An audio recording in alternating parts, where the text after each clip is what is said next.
Here we go. Welcome, everybody, to the Draft-a-thon. It's that time of the year again. We're here to raise money for St. Jude, and we are here to talk fantasy football with amazing guests for 3 straight hours without stopping. Used to be like 5 straight hours, 3 straight hours we can do in our sleep. And this is our 9th annual Draft-a-thon. And Heath, this is going to be at least top 9. Welcome to the show, Heath Cummings. It will certainly be one of the FFT Draft-a-thon shows of all time. Absolutely. I am Adam Azer. That's Heath Cummings. You are going to hear from so many incredible guests, including Ben Gretch and Jacob Gibbs in just a minute here. What are you looking forward to most tonight, Heath? Because we have a lot of activities planned. Oh, for sure. The Front Yard Fantasy crew coming on and playing games, because I'm like 98-2 against them all time. And if we lose, I'm just going to blame you for making a mistake as a host. Fantasy Feud is going to be a lot of fun. That'll be at 6 o'clock Eastern. Some other things we have tonight, like I said, analysts from around the industry telling us some of their favorite players to draft. We're drafting food. We're drafting movies later. We've got advanced stats and NFL trends. We've got a live mock draft that's actually happening right now that you are going to be a part of. We're going to make this very much about the audience here. So it's a 12-team mock draft, and I'm going to enter the draft room right now. I'm on the clock with the first pick, but the audience has... Well, I trying to pick at the turn I thought would be helpful. The audience is going to have 2 spots in the draft. See, I'm on the clock. 4th and 9th, I'm going to take Jameer Gibbs. But when the audience is up, we'll do some YouTube polls, and you all can pick the team. Now, without any further ado, let's bring in 2 of the best live from somewhere near Seattle. I think Ben Gretch is here. What's up, Ben? How we doing? Good. How are you guys doing? Glad to be on with you. Did I get your location right? Yeah. Okay. Yeah. The suburbs of Seattle. And live from somewhere in the Midwest, I think, but he moves around a lot and I can't really keep up with it. Jacob Gibbs. Kansas City, baby. That nailed that one. All right, guys. So we have. I made it very clear that I wanted to be on with these 2 guys. I love these 2 guys. But I do have a bit of a bone to pick with Ben Gretch. Like, we just had 36 leagues in the FFT Open. We had people from all across the industry volunteering their time to play with people who were donating money to raise money for kids. And it just struck me, like, why didn't Ben Gretch have a league? So Ben Gretch, I'm sorry to put you on the spot, just like right at the start of the show, but this is the St. Jude Draft-a-thon. Explain yourself. I came on here and said, why did nobody ask me? And so that's where this question's coming from, is I got overlooked. Apparently I'm not a big enough deal around here, and I don't have a league. It sounds like I will have one next year. It sounds like I was kind of bummed when I saw all the people you guys had in, and I was like, nobody reached out to me. I guess I'm... And then I thought Adam wasn't going to have me on the Draft-a-thon. Then he reaches out. He's like, hey, I want you to lead the Draft-a-thon. I'm like... Listen, you want an FFT Open League last year. I can't make, if we expand past 36, I could probably make room for you. But if we beat up on Adam Wednesday, and I just want to bring up the fact that, like, Adam is the person who picks all the people who get to have a league and did not choose Gretch. And what a terrible human being, and used to be friend. Yeah, once a friend. Sorry, we had great barbecue together once upon a time in New York. We met in person. We had a Hill Country Barbecue. It's the only place I recommend. It is amazing. Heath wanted me to read this comment, and your comments are going to be very important today. We want to hear from you. This show is about you. Ricky Sanchez says he's going to listen on headphones while having dinner with his grandmother, Heath. Hopefully he spit something out when he heard that Adam didn't invite Ben Gretch to have a team in the FFT Open. Also, Adam, is there any way during this draft-a-thon that somebody could donate to our St. Jude Draft-a-thon? Yeah, absolutely. So obviously you can go to tinyurl.com/FFT donate 2026. We'll put the link there for you. tinyurl.com/FFT donate 2026. And Heath, I think there's a QR code right here too. Yes, but we also have, we're giving away something very cool. If you donate $25 or more, the first 50 people to donate $25 or more during the live stream will receive 25% off at Jack Archer. So they have given us 25% off coupons. And that is really awesome. This is really nice clothing. So again, 50 people, the first 50 to donate at least $25 will get 25% off Jack Archer. Please put Jack Archer in the comments, not on the live stream, but when you donate, you can comment, put Jack Archer in there so we know it was you, that's what you want. And with that being said, I think next year I'm going to join Adam's FFT Open League and beat him. Yes. That's well, awesome. Adam was so intent on making the playoffs this year that he joined 3 different leagues. So he has 3 chances to make the playoffs in the FFT Open. That's true. It's true. We're gonna give it a shot. Co-managing 2 of them, but I'm gonna try to come in first, second, and third. I do want to get the 3 players that Ben and Jacob like, but I do want to read your comments. So, let's read this one. Don't draft any Falcons. That's the Drake London talk right there. Jacob, I drafted Drake London today in our draft-a-thon league. I had the 5th pick, so it was in the 2nd round. I went McCaffrey and then London with whatever pick that is, like 20th or something. How do you feel about not drafting any Falcons, including Bijan Robinson, 2 overall? I think I'm fine with not drafting any Falcons. London is the one that might really come back to bite me there, because I think there's a real outcome if you're playing in full PPR that this guy ends up just being an easy top 3, top 5 overall type of receiver just through volume. That's where his career trajectory seems to have taken him at this point.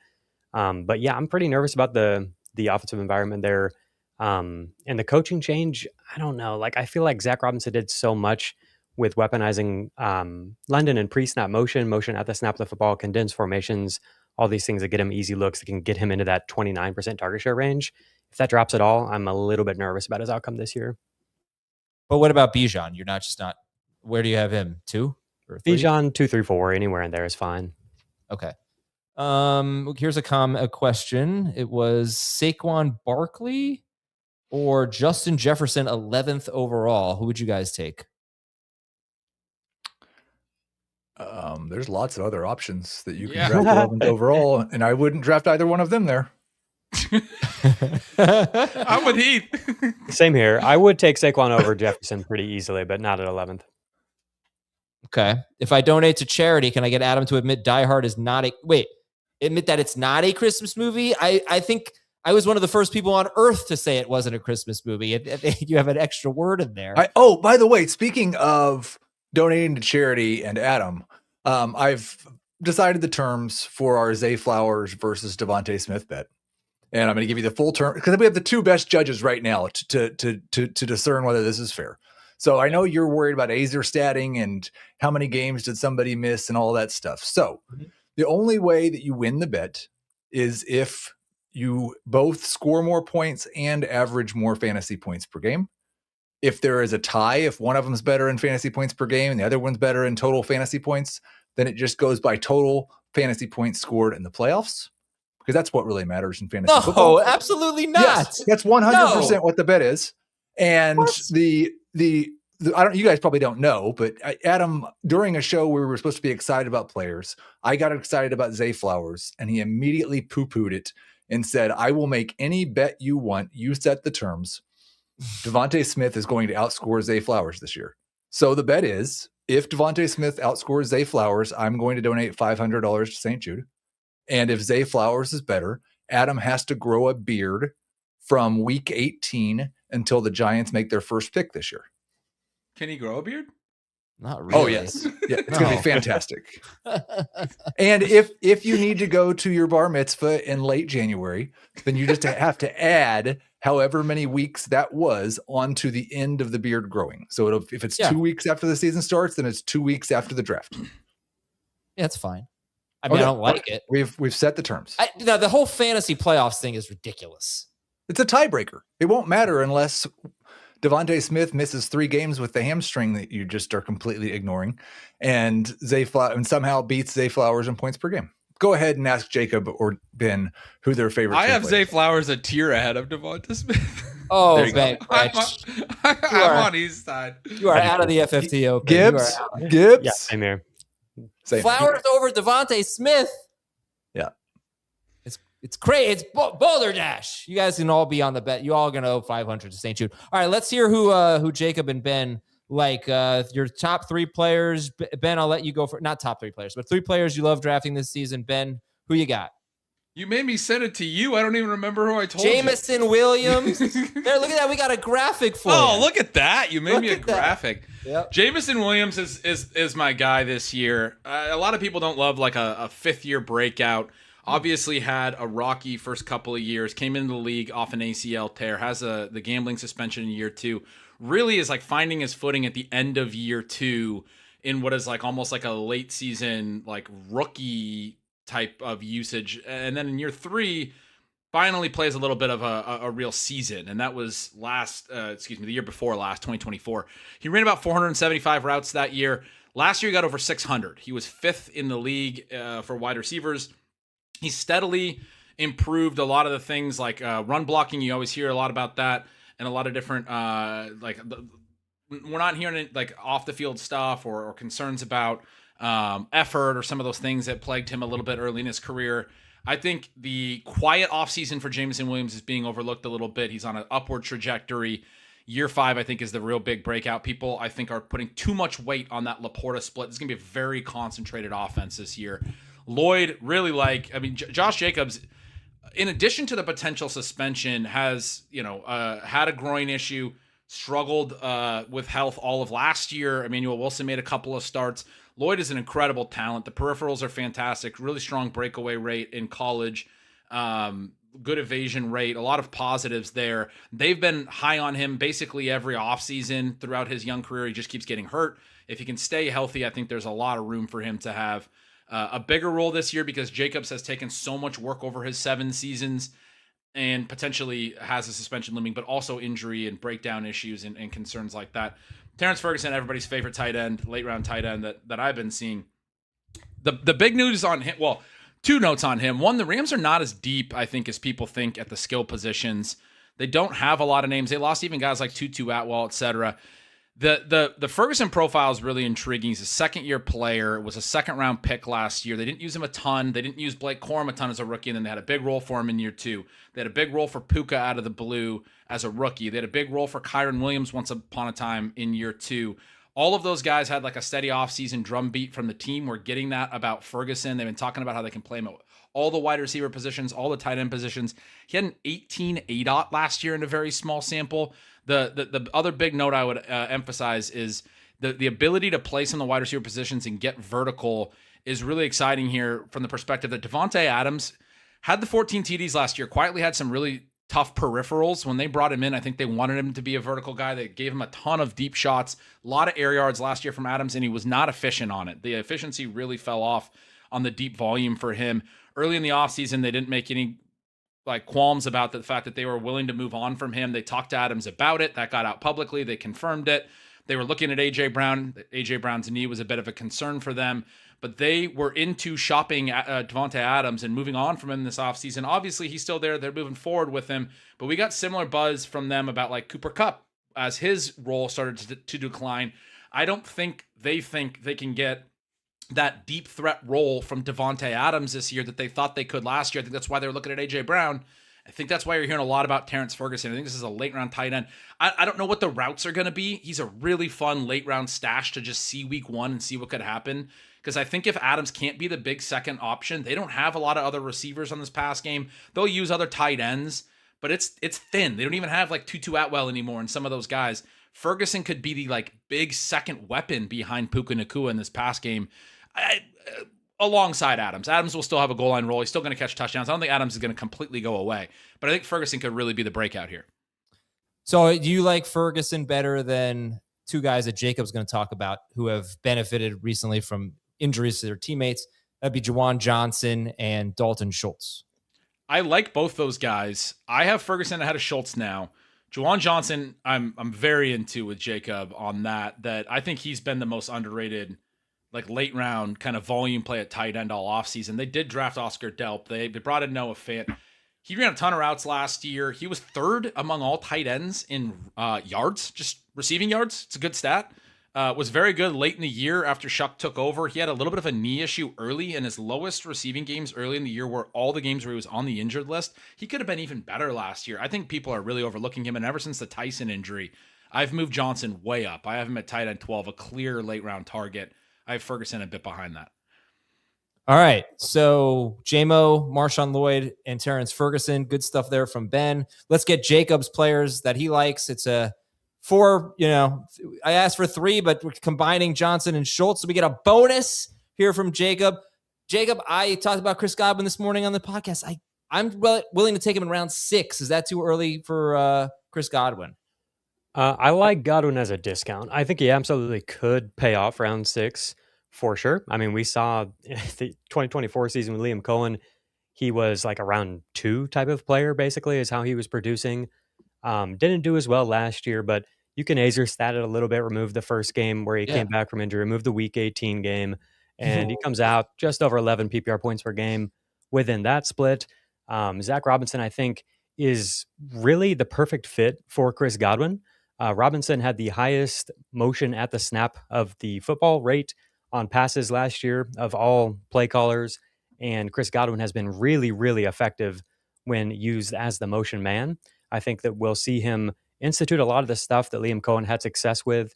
Zach Robinson said that he talks to Liam Cohen almost every day about how they can get back to the 2024 level of success here with this offense. And then on top of it, if the Emeka Egbuka thing lingers, then there's a chance that this is just like the primary target in the offense is Chris Godwin. And so for any sort of PPR format, like that's obviously just going to be just printing money as a round 6 pick even. And you could get him in round 7 or even round 8 in some drafts, depending on your format. Okay, Johnson and Schultz, and then Emmett Johnson late in your draft. Emmett Johnson's awesome. I went to the Chiefs game, their first preseason game, and literally every single time it even felt like that guy touched the ball, you could feel the whole stadium reverberating. Like the energy was just feeding off of him. And no surprise, he has freaking 14 missed tackles forced through 2 games. No other running back has more than 10. So everything that we wondered if it would translate or not from his Nebraska film has thus far. He made a really nice play as a receiver out of the backfield in this last game where he caught it, turned smoothly, kept his balance along the sideline, broke a tackle. It's preseason, but it reminds me of Bucky Irving. When you've got a player like this where the data is freaking fantastic from college as a rusher in terms of efficiency, yards after contact, avoided tackles, as a receiver. But is he going to be able to translate that against better athletes? That's the question. When it shows up in a really pronounced way in the preseason, I want to take note of that, especially when he's in a backfield here where we all love Kenneth Walker. We all want the breakout to come. He's kind of being asked to do something that we haven't seen from him, which is be a bell cow running back. And if there's any sort of misstep there, whether it's health related, pass protection, whatever, or if Emmett Johnson has just endeared himself enough to the coaching staff that he's just whittling his way in there, I think there's a real chance that he actually could matter this year. And if there's an injury, then yeah, he might be like a league-winning running back. That was really awesome stuff from both of you. Excellent cases made for all players. Most importantly, Jacob, I just got Emeka Egbuka and Luther Burden at the 4-5 turn in the FFT Open. 4-5 turn for Egbuka. Holy cow! So I'm just wondering, you guys, you're gonna have to go pretty quick, but is it a good hero RB build to start with Jahmyr Gibbs, Brock Bowers, George Pickens, Luther Burden, and Emeka Egbuka? Yeah, that's a lot of upside. You're disgusting with this humble brag here. Disgusting. I'm gonna go ahead and sign off on that build. We're doing good. You would advise people to go ahead and try to do that in their leagues? Yeah, that's gonna work. Yeah. Wow, that's pretty good. Well, who was your 3rd round pick? It was Gibbs, Bowers, Pickens, Egbuka, and Luther Burden. Good stuff, man. Good job, Heath. Ben, what's your FFT Open team looking like right now? Wow, it's great. I'm on the clock. I'm going to get 11 of the viewers, and we're going to create our own FFT Open to rival Azers, where he's not invited, but everyone else is invited. Everyone from CBS but me. Yeah, I one of the 3 leagues I'm in, I think I'm on the clock, and I'm co-managing, and I'm letting my co-manager make the decision here. He did he make the decision? He picked Colston Loveland in round 3. So we have Chase Brown, Amarian Hampton, and Colston Loveland from the 11th spot. Why does he need to co-manage with you if he knows how to take Colson Loveland in the 3rd round. It seems like he's doing fine. But I kind of want him to take Jeremiah Love in the 4th round. That would be 38th overall, and he doesn't want to do that. So we'll see. T. Higgins, Ibuka, Garrett Wilson, By Travis the Etienne. way, the chat is exploding with people interested in playing in a league that does not include Adam Azer. So it probably has something to do with you too, Gretch, but I think the no Adam really was what sold it. I look at that as I'm helping raise money, whatever the cause may be. Ben, thank you very much for coming on, and I'm sorry about Heath forgetting about putting you in the FFT Open. I love you guys. This was a blast. Jacob, good stuff, and we'll hear from you on Beyond the Box Score, sir. For sure. All right, we got a couple of guests coming on. Oh, we can bring them on right now. All right, this is really awkward. Can you get rid of Ben and Jacob, please? It's like they're just kind of. You don't know how to do that? There we go. That's gonna happen to you in 20 minutes, Jake. Don't laugh just yet. Same with you, Alfredo. I'm just gonna kick your butts out. What's going on? I know how to close the browser. It wasn't. Could you just use a regular camera for this? This is a regular camera. What do you mean? It's literally a regular camera. He's got portrait mode on, so it makes him look. It's a DSLR camera. It's like one of those Sonys that, So I have the same thing, but I don't have the portrait mode on like you do, so I look all glorious and ready to start a movie scene. This is lighting, sir. It's lighting. I can attest he looks as beautiful in person as he does on this camera. Yeah, it's true. It's true. I've never been more uncomfortable. FSJ, it was just beautiful. Do we need to talk about paper towels? Oh, for God's sake. Let's read some comments real quick here. We have some good ones. JSN or James Cook? Oh, what an interesting. I should save that for Rich Hribar because he took James Cook over JSN in the FFT Open, and I couldn't believe it. Alfredo and then Jake, JSN or James Cook? I'm going James Cook here, and it's mostly because running back dries up so fast in drafts, and I think we're looking at a ceiling we haven't yet seen for James Cook, especially if there is actually some receiving usage given to him, whereas I love JSN. I think he's still a phenomenal player. There's obviously some slight statistical regression here, so maybe he's not top 2 wide receiver, and he's a little bit lower, and probably a guy you'd end up taking at the back end of round 1 instead of the middle. Jake? JSN. Easy for me. And I'm a big James Cook fan. I have gotten so much JSN this year because I had a ton last year, but I feel like everybody's just like, it can't happen again. It can't happen again. It can't happen again. I don't know that we've seen JSN's ceiling. I know a lot of people are changing their mind about because of the offensive coordinators changes and all the stuff with Kubiak leaving, but it's not like the team's rewriting the entire playbook. And we're talking about there are, count on one hand, the target volume that we're going to see of people getting 35% of the target share. And let's be honest, Sam Darnold did not even have a great season last year. And not even by his standards, which is a lower bar. So I think there's more room for JSN. I don't think it's crazy to go either direction. I'm not saying Alfredo's wrong or Rich is wrong, but I'm taking JSN every single time. I was shocked. You were there. Well, you were there not to be in the draft. You were there to hang out. But in both the flex leagues, JSN actually went 109, and I was actually pretty surprised by both. I think I can break this tie, Adam. It's a pretty definitive answer. It's JSN and PPR and James Cook in half. There you go. There you go. Hey, speaking of which, you could let's let the audience make a pick here. So here's our mock draft, and let me just get make it JSN or James Cook. It's the 4th pick. I mean, JSN's on the table, but I mean, so. JSN, I think I'm going to go with, or you can help me decide here, but I think it should be Puka, JSN. I'd say McCaffrey, and then we could go, I would put Jonathan Taylor there just to give 2 running backs and 2 receivers. There's a James Cook vote. I'm okay with the CMC part of it. It's Puka Nacua. I had trouble leaving Amon-Ra St. Brown off. But whatever. It's already, the poll is posted, people. You have 4 choices. Puka Nacua, JSN. I like assertive Adam. I like this. Well, I suggested these. You can see in the private chat. I suggested Puka Nacua, JSN, Jonathan Taylor, and Christian McCaffrey. And as doing this spiel, the producers made the poll. So I think we've had 3 votes for Amon-Ra and 2 votes for James Cook, but they are all the same 2 people. All right, Ricky Sanchez really wants you to know he wants Amon-Ra. We're going to let this poll sit up here for about 3 minutes or so. Puka Nacua, JSN, Jonathan Taylor, Christian McCaffrey. We already have 61 votes. I don't even know who I want here fourth. I'm going to go with Puka, even though I had this decision today and I went with Christian McCaffrey in the Draft-a-thon league, but I would advise you to take Puka Nacua, and he is winning right now with 47% of the vote. All right, from Alfredo and Jake. First of all, I should have done this with Ben Gretch and Jacob Gibbs, even though everyone knows them. But there's a few things you should have done with Ben Gretch that you didn't do. Tell us how we can find your content and all that, and then tell us 3 players that you love. And let's start with Jake. Jake, tell us about yourself, sir. I was going to give the floor to the beautiful man, but I'll take it over. Oh, fine. I'll go. I'm Adam.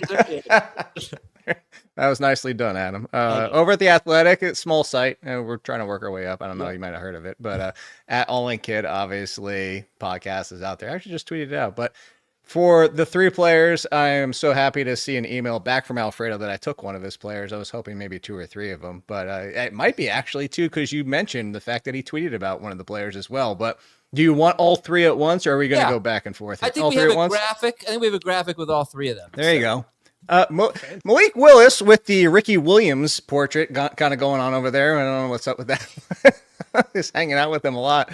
Bucky Irving and Jalen Coker. Malik Willis, very simple version is don't let the Dolphins stink. Carry over to Malik Willis, because we sat here at the end of the season and be like, oh, somebody's going to get the benefit of bringing in Malik Willis. And there's a lot of excitement for him in fantasy. And look at how well he can throw the ball, especially downfield. And he can run. And that's the biggest part. He can run, and he can run. I mean, Lamar Jackson's the ceiling, and he's probably not far from it. If he ran for 900 plus yards, I would not be shocked. He goes to the Dolphins, and everybody's like, I don't want Malik Willis anymore because he has nobody to throw to. Who cares? We weren't that excited about the arm anyway. It was all the rushing upside. The arm is the bonus. And so I really have a lot of upside for Malik Willis. Bucky Irving, shout out to Alfredo for the tweet as well, was one of the most efficient and highest scoring running backs before he got hurt. When he came back, it wasn't the same Bucky Irving, but we do this with a lot of players. We talk about how positive it'll be now that they have the entire offseason to get healthy, to get healed up. And if we were talking a month ago, I would have had a lot more uncertainty because we didn't know. But all the reports are he's 100% healthy. Kenneth Gainwell is going to be a timeshare passing game. But I wanted to stick on that real quick because I think people hear 3rd down running back and get really afraid for pass catching running backs. It's a misnomer. A lot of the pass catching volume comes on 1st and 2nd down. The 3rd down ends up being blocking half the time. Yeah. So I'm not worried about Bucky Irving and his touches. I think where he's going is tremendous value as somebody that should return probably 3rd round, if not better. And then Jalen Coker's one of my favorite sleeper late round wide receivers to get. I tweeted this out a couple weeks ago. I'm not as good as Rich or Ian Hartitz or anything like that because this tweet didn't get any love, and I think it deserves it, not because it's from me, but because of the stat. Over the past 5 years, wide receivers with at least 100 targets, there's only been 3 that haven't finished top 50. Elijah Moore again on a different team, and Jerry Jeudy last year. If you take 100 targets plus 20% of the team target share, which is what we're expecting for Coker, the only person not to finish top 40 was Jerry Jeudy last year. So Jalen Coker, if we're assuming even mediocre Bryce Young, 100 plus targets, 20% of the target share, should be at least a top 40 wide receiver this year. You know, I think we should have Rich or Ian tweet that exact same thing. And watch it blow up? Yeah. That's a great idea. Bucky Irving in his first 4 games had 19 catches. That is an 81 catch pace, and he did not have a single target on 3rd down in those games. So that's to Jake's point. That's great. You don't have to be a 3rd down back to get catches. Alfredo, you want to talk about Bucky Irving? Because I've been, I think there was a draft today. I was considering him late in the 4th round. Sometimes you get a little intimidated. You get a little intimidated by ADP because he doesn't go there. And in the whole offseason, he's been going in round 5. It's like, am I doing something stupid here? But when it comes to Judkins and Scadaboo, Bucky, David Montgomery, that group, like, how do you see him, Alfredo? I've got Bucky at the top of that group. I think that the ceiling there is highest. We had a guy who, just like I wrote here, he was RB10 in fantasy points per game before he got hurt. And that was with 1 touchdown on the whole season, 1 rushing touchdown. So imagine just a guy who's slightly more efficient in an offensive line that's not injured, a Baker Mayfield who doesn't get injured throughout the season. And I mean, where you're getting him, this kind of happened because I was trying to like make myself feel better as I took Bucky Irving in 2 drafts back to back in the 5th round. And I had no Bucky Irving all summer. And then all of a sudden I take him, I'm like, okay, let's look up some Bucky Irving stuff just to feel something. And I was like, oh, you know what? He's not that bad. And like, maybe we're all just being a little too harsh on him. So it was one of those like self-realization moments where I think the ceiling for Bucky is a lot higher than we're giving. And the floor is probably higher than we're giving him credit for too. Heath, I want to jump in Yeah. real quick before Heath is Alfredo says something really important there too, is that this entire offensive line, 1 player played 17 games, it was the center. The next highest was Worse at 12, who came back from injury. Everybody else was 11 or few great. This entire team, everybody jokes about the power station with the 49ers. Nobody's paying attention to the Bucks probably had the same issue. Probably have a electrical substation there. Substation sitting there on the ship. Heath, you want to weigh in on Judkins, Scadaboo, Bucky, Montgomery? Yeah, I think I would have Bucky. I'm a pretty big Judkins guy, so I'd have Bucky behind Judkins, but definitely ahead of the other 2 right now. I've grown more optimistic. I think Bucky was kind of on my do not draft list 2 months ago. I think Jake said a month ago, 2 months ago for sure. And then it just continues to get more and more positive news. The idea that Sean Tucker may not be on the team is a good thing because Sean Tucker was their goal line back last year. And if you had the same guy that was getting all the goal line carries when Bucky wasn't, I'd be kind of concerned that he was going to do that again. I do think we've got a little bit of history where Gainwell's been used in that area. I hope that doesn't happen. But no, I think, and you said he doesn't get drafted in round 5. His CBS ADP is 40th overall. So he went in round 4 of my FFT Open draft right before I got Emeka Ibuka and Luther Burden at the 4 or 5 turn. And so like it does happen quite a bit. And I think if you want him and you're in round 4, you can't count on him getting back to you in round 5. Okay. So we'll get Alfredo's 3 here in a moment. I just want to update everybody. Was YouTube's going to crash now that Alfredo and Jake are here? I hope not. We had a couple of polls, didn't we? Didn't we have 2 polls? Well, if Ian and Rich were here, I think, yeah, for sure. What'd you say? I believe we had 2 polls going on. One regarding, yes. So I'd be curious what both the results are. So Puka Nacua, runaway winner. I gave take a look at the draft board here. I gave Puka Nacua to team 4. Thomas Schaefer, our producer, is on the clock. Sam Davis, our other producer, is after him. But right now it's Gibbs, Bijan, Chase, Puka. The other poll was about the bet. Yep. Am I going to follow through with growing out the beard for 3 months or whatever? No chance. And yes, he's a man of honor. I voted for no chance, which won 66%. 66% of the vote. Wow. 30 votes. Wow. Can you grow a beard? I'm not trying to be smarmy. Is it like, well, no, because you have very like that fair skin where it looks like it might come in like here, but not like all the way through. It comes in all the way through. That's what we're hoping, Jake. that is really get like the 2 little spots like right here. Yes. No, it comes in all the way through. It doesn't get like bushy. So I don't know what it's going to look. I think it's just going to suck, basically. I think it's like going to be really itchy. Like Heath has a nice beard. There's only one way to find out, man. Yeah, well, it might happen. Yep. Where do you guys come at? The vote, the bet is Devontae Smith versus Zay Flowers. Who do you guys like better? I'm Devontae Smith. Zay Flowers by a hair. I could go either way. By a hair. Very funny. Hopefully by a lot of hairs, Jake. So we'll ask all the guests that are on during this time we're together. So we're 3-1 in favor of Zay Flowers so far. Yeah, and that's Heath's side. I'm on Devontae Smith. Alfredo, shout out to Alfredo. All right, Alfredo, let's find out the 3 play. Oh, is Devontae Smith one of them, by the way? He is. Yes, let's go. Which makes me feel so much better that the other 2 guys are like, perfect. Not really into it. But yeah, I mean, Devontae Smith right now, ADP's got him around wide receiver 14, going typically around round 3. I've got him as my wide receiver 10 in my rankings. And just looking back at what he's done historically when he has been the top receiver for Philly, he had 130 targets in 2022, even when he wasn't the top receiver. That was AJ Brown still on the team. He was wide receiver 10 overall, wide receiver 15 in points per game. And that's kind of where we're drafting him now. And reminder, he did that with AJ Brown. So without Brown, he's typically anywhere around 10 targets per game, a little over 16 fantasy points per game in half PPR formats. And that's a guy that is going to be a top 12 wide receiver with a ceiling of being a guy that does kind of the same thing that JSN did last year. I mean, you look at the situations, they're very similar. New offensive coordinator coming into town, underperforming quarterback that had a bland offense the year before. The older big wide receiver leaves town. DK Metcalf left Seattle. AJ Brown leaves Philly. And now you got a guy who's a great route runner, good hands, finally getting the volume he's always deserved.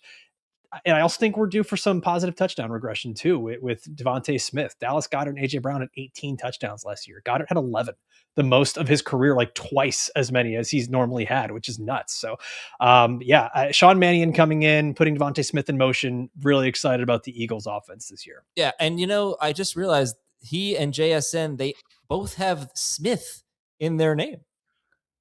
Well, yes. If Another that thing. Clinch it. I don't know what does. I mean, come on. But J rhymes with Zay. Ah, damn it. Alas, we've got nothing. All right, let's talk about Ken Walker, who his foot injury is something about his cleat or something like that. It's no big deal, so we can consider him healthy right now. I think I asked on the podcast this morning I gave 4 running backs: Hampton, Walker, Barkley, Achane, I think it was, all come into play right around the 1-2 turn. Who's your favorite in that group? And then you can talk about Ken Walker. Yeah, I've got it Barkley, Walker, Hampton, Achane in that order. Barkley, I'm really all in on the Eagles this year. Like, Barkley is another guy who just did not convert touchdowns like he normally does because the interior offensive line was injured. Fun stat for him was he had 14 goal line carries last year, converted one of them.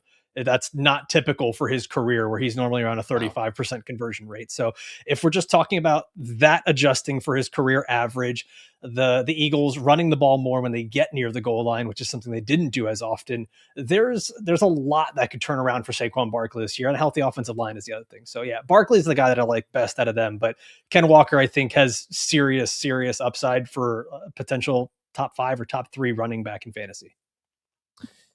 Yeah, I mean, how many catches do you think for Walker? It's going to be tough, but I think we could see a career high for him because of the way that Andy Reid uses his running backs and just the way that Patrick Mahomes, coming off this injury, likely not running as much.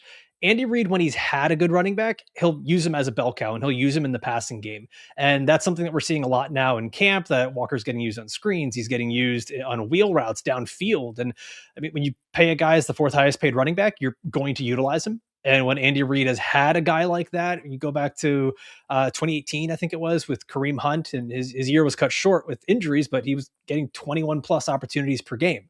I know there's worry, can Walker handle that many opportunities, but when he was doing that with Seattle in the playoffs, he was averaging over 23 half PPR points in that stretch. That would have been the running back 1 by a full point. Like that's the ceiling we're looking at. They specifically said they're designing the pass game out of the backfield to fit Kenneth Walker's skill set. They're not just making him fit what the Chiefs normally do. Yeah. They're doing what they do, but they're designing it around him too. Yeah. It's an exciting portion of the draft. Having to choose between those running backs is a little agonizing because you don't want to make the wrong choice when they're, all 4 of them could be great. In reality, probably won't happen that way, but some really good options there. And you could throw Derrick Henry in there as well. And we like Chase Brown, at least CBS guys like Chase Brown a little bit ahead of that group, but I mean, it's just really good. And then Luther Burden, Heath took him 49th overall. I think Burden was back at practice today. Right. So he wasn't fully practicing or anything, but he was back in some capacity. But what do you think about 49th overall for Burden? I love that. I took him maybe obnoxiously early at the flex draft in New York. I think I took him like at the 401 or whatever it was. And I got a lot of weird looks at that time, but Luther Burden, I have him ranked as a top 20 wide receiver this year. Everything that we saw in a small sample size screams a guy that's ready to break out. From week 12 on as a rookie, he was the wide receiver 21 in a part-time gimmicky role, sharing targets with DJ Moore. but his yards per route run was 98th percentile. This was a guy that had a legitimately elite rookie sample size. Now you've got him in a full-time role. His head coach loves him and won't stop talking about him. He's been comparing him to Amon-Ra St. Brown and Jarvis Landry and other guys that he has used in a similar role. And I love Colston Loveland as well. I think Roma Dunze is a good player as well. What we have here is a potentially really good offense with a consolidated target share with 3 guys that can all do well. But I think that Luther Burden is the one that his yards after catch and everything else that he does from an explosive play standpoint, the ability to move around the offense. This is a guy that I would regret not drafting him when I have that opportunity. So when I see him in round 5, he's an auto draft. And when I see him in round 4, I want to get him as often as I can. Thank you guys very much. Alfredo, how can we find your content? Yeah, you can always find me on any social media platform at Alfredo A. Brown. I'm doing stuff with Reception Perception, with Fantasy Pros, and then I also have my own show, the Pretend GM Fantasy Football Show. Alfredo and Jake, thank you very much. Good stuff, guys. I'm just going to sit here and make it awkward. So you know what? Yeah. Kick us out. Do it. You won't. Just gonna like, how do I get rid of Jake? Oh man, I'm gonna have to be the one to do it. I don't remember sleeve. Yeah. Let's check it on the get them out of here. Why can't I do it? I should be able to remove from stage. There we go. See you later. All right, we have Adam Ronis about to come on. Let's take a look real quick at the draft as we are up to 1, 2, 3, 4, 5. This 8th pick in the draft. I don't even know who that pick belongs to, but I'm gonna make it, Heath. You can make it with me here. Let's go to Heath's rankings. No? Oh, you could use my rankings. Sure. Oh, did I not even put a tight end in this? Yeah, I did. Okay. Like, what if it's somebody else's pick and they're like getting really excited to make their pick and you just steal it from them? Taking way too long. It's got to be McCaffrey here, right? Should we just do McCaffrey? It's Team 10. Team 10, I don't even know who that is. They don't have the 10th pick. They have the 8th pick. And you next sure up this is isn't the chat? No, the chat is next. Chat's 9th. That's Team 12. Don't worry about what the team says. They're 9th. Who should we pick here? We got James You're Cook. going to take Christian McCaffrey. You don't need to ask me. No, you know what? I'm going to leave Christian McCaffrey for the chat. You want to take James Cook here? They're going to take Christian McCaffrey. Then it'll be a better poll if you take Christian McCaffrey. All right, let's bring in our next guest here. He's waiting patiently. Adam Ronis, what's going on, my friend? What's up? Great to be here once again. I remember doing this last year, and it's always fun to be a part of this. Yeah, it's great to have you, and it's great to have you in the FFT Open, unlike Ben Gretch. This is our 9th annual draft-a-thon, so we hope to have you on for the next 9 as well. Who do you think we're going to give the audience this pick here at 9th overall? We want to give them 4 options to vote. So one of them is definitely going to be James Cook. We've got Achane, Chase Brown, Lamb, London, Hampton, Jefferson. Let's brainstorm here. Who should the 4 options be? I would say it should be Cook, Achane, Lamb, and London. I think everybody likes just the general public likes Jefferson better than London, I'd say. Right? So let's he goes ahead of him in every draft that I've done. I've seen Jefferson always go ahead of Drake London. Yeah, you can't listen to Heath. He is one spot ahead of him in CBS ADP. There you go. See? So definitely it's universal. It was a dumb thing that I said. Cook, Lamb, Jefferson, and then we go in Chase Brown, Hampton. Who's our second running back here in this group? Chase Brown. All right. Cook, Chase Brown, Lamb, and Jefferson. We're going to put that poll up. Y'all can vote. Adam, how we doing today? Tell us about where we can find your content. Yeah, you could find me on SiriusXM Fantasy Sports Radio weekdays, 11 a.m. to 1 p.m. Eastern, myself and Kendall Valenzuela. So we do that there. You can find my work at Fantasy Life and also my rankings on X at Adam Ronis, Instagram at ARON88. And let's read some chat questions here. Would you drop Dylan Sampson for Marshawn Lloyd? Yeah, I would do that. I have Lloyd ranked higher. I've been pretty aggressive on Marshawn Lloyd in a lot of my drafts. Unfortunately, he is moving up. We always talk about this. I'm sure you get the questions too. Why do you guys draft so early? Well, when you're in the industry, you're in a lot of leagues and you can't do every draft right before the start of the season. So we've been doing drafts for a while now, and Marshawn Lloyd was absolutely cheap, even a month ago, 2 months ago. So I got a lot of him. The price has risen. You know, you in the competitive leagues, he's starting to go 10th, 11th round. Part of it is the potential suspension of Josh Jacobs. Part of it, too, for me personally, is number one, Lloyd is healthy, right? We have not seen him healthy. We've heard about him. We barely see him on the field. Went to see a specialist to deal with some of the soft tissue injuries. Same thing with Christian Watson. And Lloyd has been on the field. I also think they don't want to give Josh Jacobs a workload like they have given him the last 2 years. I think they've done that out of necessity. They've had no other running back. Lloyd brings a different element. He's a little bit more explosive. And they might mix him in a little bit more even when Jacobs is healthy to lighten the workload, because we saw Jacobs down the stretch last year trying to play through that knee injury. He just was not as effective. If you look at what Jacobs did in the first 10 games, he was amazing. I think it was like 11 or 12 total touchdowns, and then he kind of faded down the stretch, but I think he was playing through injury. So I would take Lloyd. Sampson is likely more going to be a guy that's involved in the passing game. Even if Quinshon Judkins were to go down, I don't think he's going to take that massive workload. So yeah, I would make that move and pick up Marshawn Lloyd. Before we get to our next chat question here, I just want to remind everyone that we're trying to raise money for St. Jude, trying to get to that $200,000 mark. We're at about 180, even though you can't. I think it says about 170 on tinyurl.com/FFT donate 2026. tinyurl.com/FFT donate 2026. It's been an overwhelming year in terms of donations. We thank you all so much. But now we've got a little giveaway for you. We want you to donate $25 or more at that URL I kept giving. And the first 50 people to do that are going to get 25% off at Jack Archer, which is terrific clothing. You can scan the QR code in the upper right-hand corner to donate, or go to tinyurl.com/FFT donate 2026. $25 or more, put Jack Archer in the comments, not here, but on the page where you're actually donating, and you will get a 25% off discount at Jack Archer. Very cool stuff.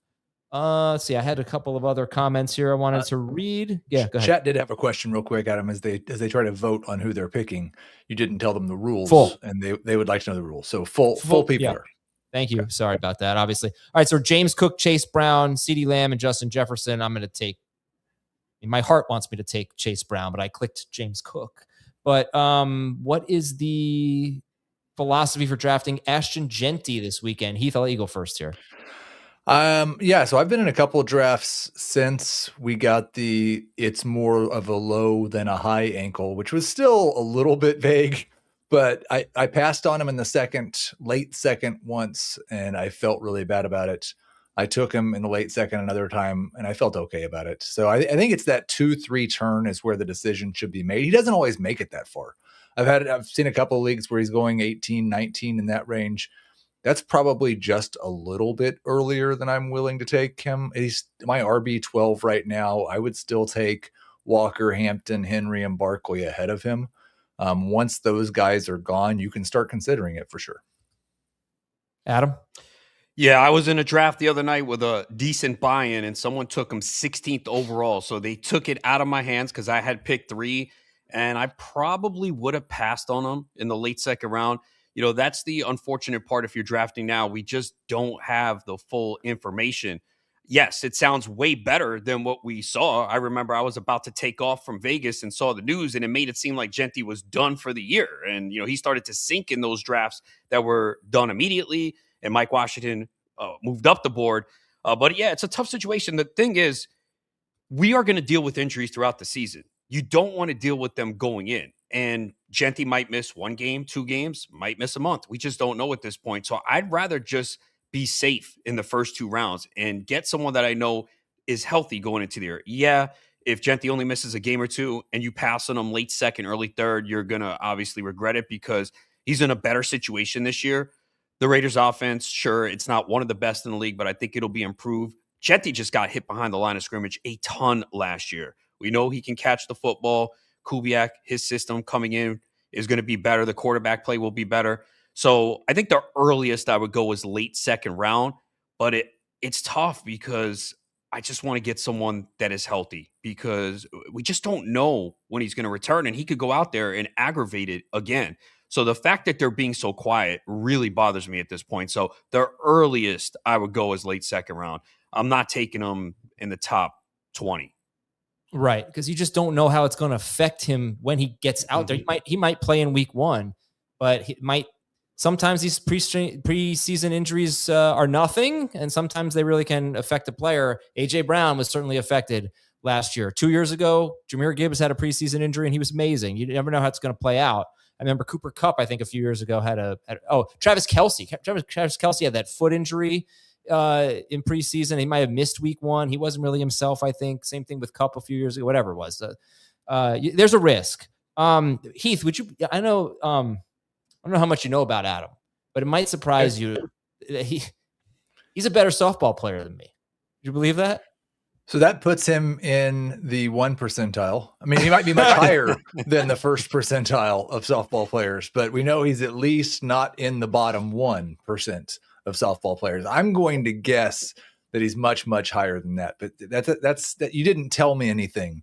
You could have told me that Adam had never played softball, and I would have guessed that he looks like he's probably more athletic than you are. Yeah, I think so. How's your softball? What's going on in softball for you? Are you pretty competitive? Yeah, no, I'm a pretty good softball player. I still run well for my age, still playing the outfield. I always ask guys on my team, like, when am I going to start to feel it? They said when you hit 50. So I'm still a couple years away. Still feel great. You know, the fall season opens tonight. Then I'm filling in for a team on Friday, filling in for a team on Sunday. So before football starts, trying to get these games in. I just love playing. And I said my goal is to play until I'm 70. I really want to do that. Wow. Yeah, wow. I really do. I love playing, and, you know, it keeps you active, keeps you in shape, you know, camaraderie, playing, you know, just keeping you active, the exercise, being out there. Yep. So I love it, you know, and yeah, it's awesome. I've been playing for a long time, and, you know, I'm still pretty good actually hitting for more power as I get older. So I actually do have video of me hitting a home run if people don't believe me. Let's Adam, go. I mean, that's something, but Adam has a video of him hitting it out of the infield. So yeah, Adam, I will give Adam credit. He says it straight up that he's not any good. When I saw him in New York a few weeks ago, he's like, yeah, I got to leave because I got to go to a softball game. I'm like, oh, cool. I was all into it, talking to him because asking him, he's like, yeah, I'm not very good at all. So I was like, oh, okay. At least he goes out there and tries. Yeah. My goal is to not make us lose every game. And you need to have more confidence in yourself, man. It's true. It's true. I really do. But you know what? I've gone out there and I'm playing second base. I'm like, you know what? Just attack it. Like, you want the ball, get the ball, like have it hit you. You know, embrace it, do it, and it doesn't help at all. It doesn't help. Yeah. Well, look, we know that anything in life, you got to have confidence, man, because people can sense when you don't have it. And if they see that you're the weakness, there's a lot of players that are good enough. They're just going to hit that ball right at you. So I know now if I ever see Adam in a softball league, just hit the ball right at him. Yep. Yeah. I hope you could go opposite field. So we wanted to get Adam's breakouts here, but we also, you know what? We're going to play a little game here. We're going to play a little 20-0. I believe that's what it's called. Do we know how to play? You guys know how to play? I've heard of this game, but I haven't seen it. Like, I've never played it. Like, I've seen it all over. Oh my gosh. You lost the game. Why? I didn't do anything. What'd I do? Yeah. You spun and you got the teens Browns. See, you're blaming me. I'm not spinning right now. That would be either Thomas or Sam behind the scenes. All right. So we have the Browns from 2016 to 2020, and we have to pick a quarterback, a running back, a receiver, or a tight end here. Like, yeah, Nick Chubb would be a great pick here. And we're going to get 5 other teams, so we don't want to, like, waste quarterback on this, right, Heath? We certainly don't.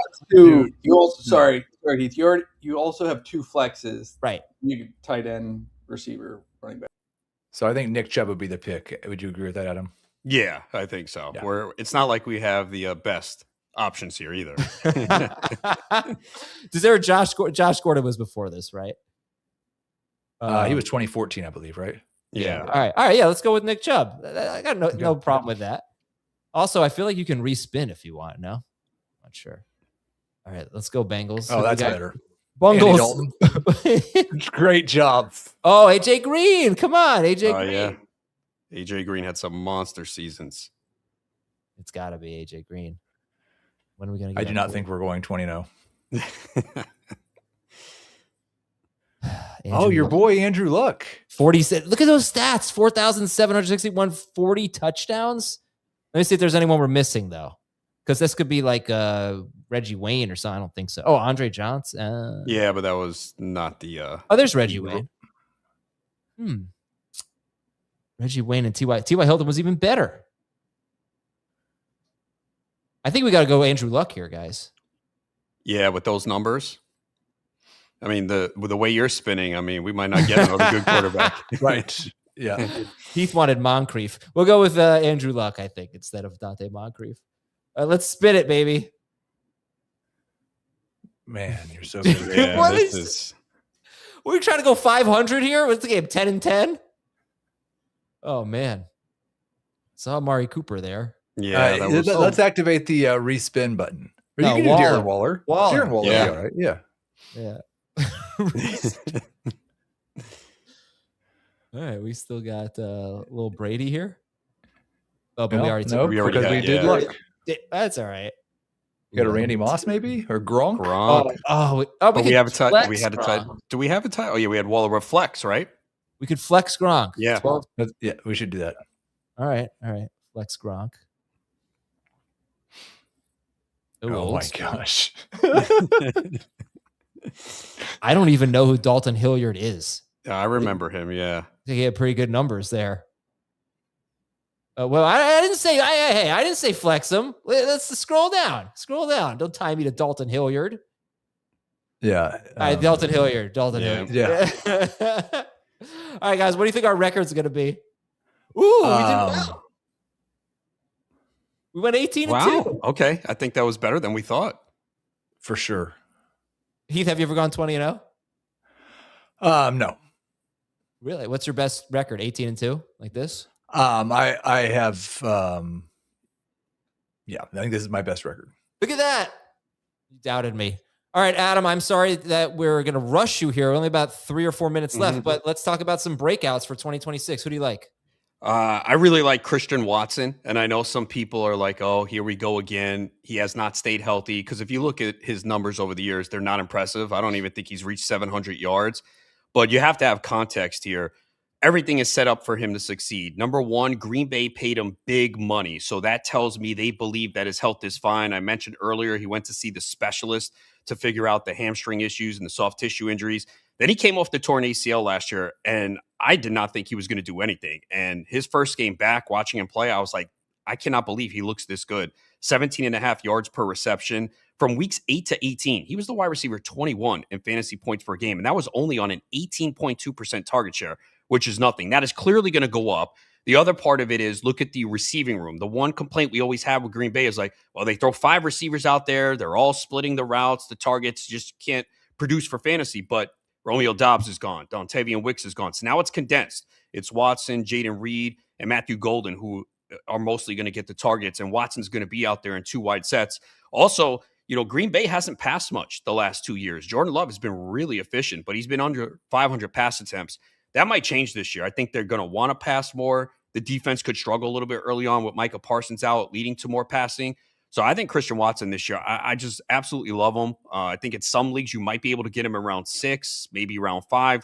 I've been taking him in competitive leagues where receivers go off the board as early as round 4. I just think that he's in a spot to absolutely smash this year. Wow, round 4. How about that? All right, Christian Watson. Anyone else?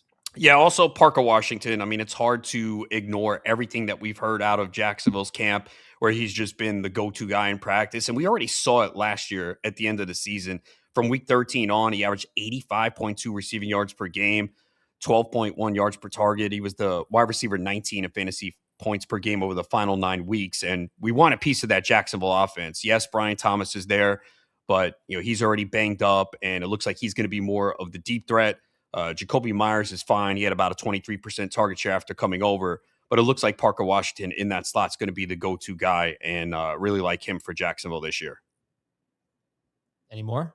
I don't want to put you in the spot. Yeah, Emeka Egbuka. I know he's dealing. The only thing is I had to slow down a little bit because he's dealing with this toe injury, and we don't know if it's turf toe. So I was drafting him a lot early. I've backed off. I want to get him more late 3rd, early 4th. But we saw him, what he did the first 6 weeks last year. He was amazing. And then he had about a 50% catch rate the rest of the way.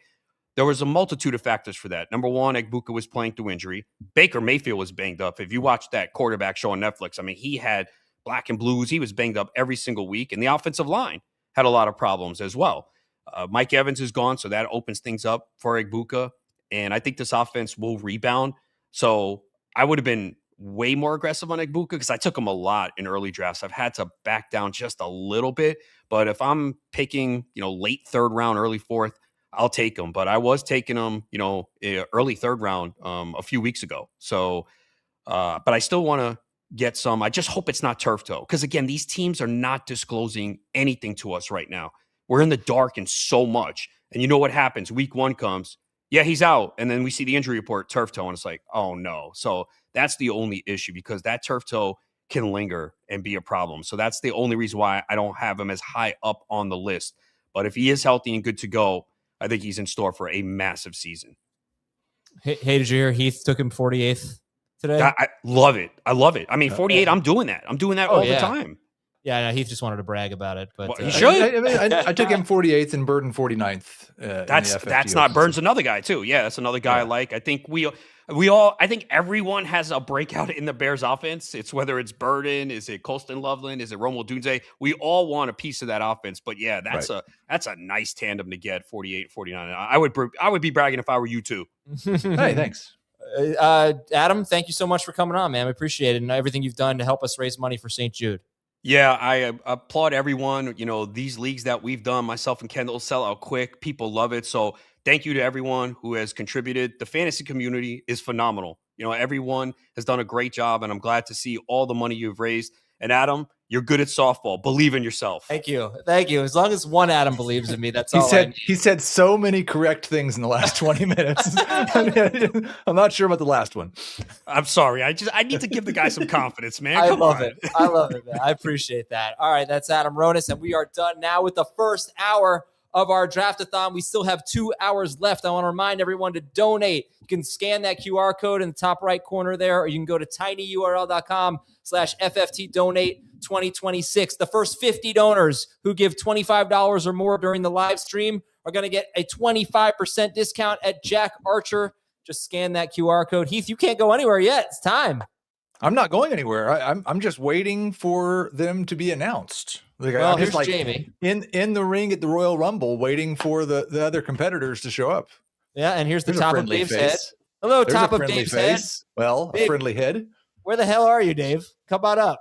You know exactly where I am. I'm in my office. Look at your screen. What's wrong with my screen? Okay. Oh, you know what? I'm going to leave it like this. All right, hold on. Now, I'm going to bring up the draft board here real quick because, Dave, you're on the clock for 2 picks at 12 and 13.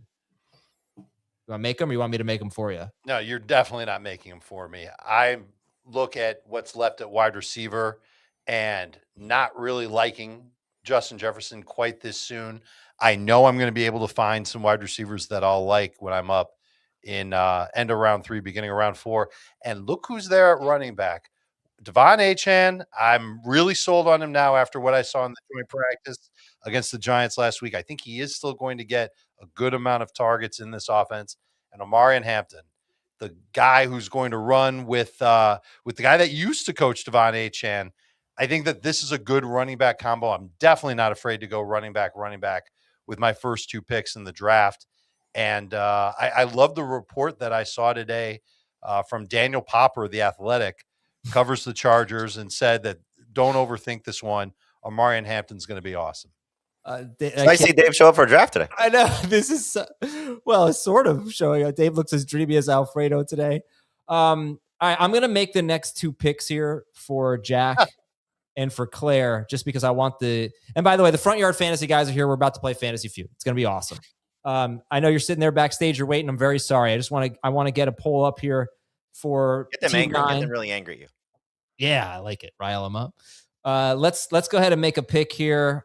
I'm going to give who does this team has CeeDee Lamb. Let's give him Ken Walker.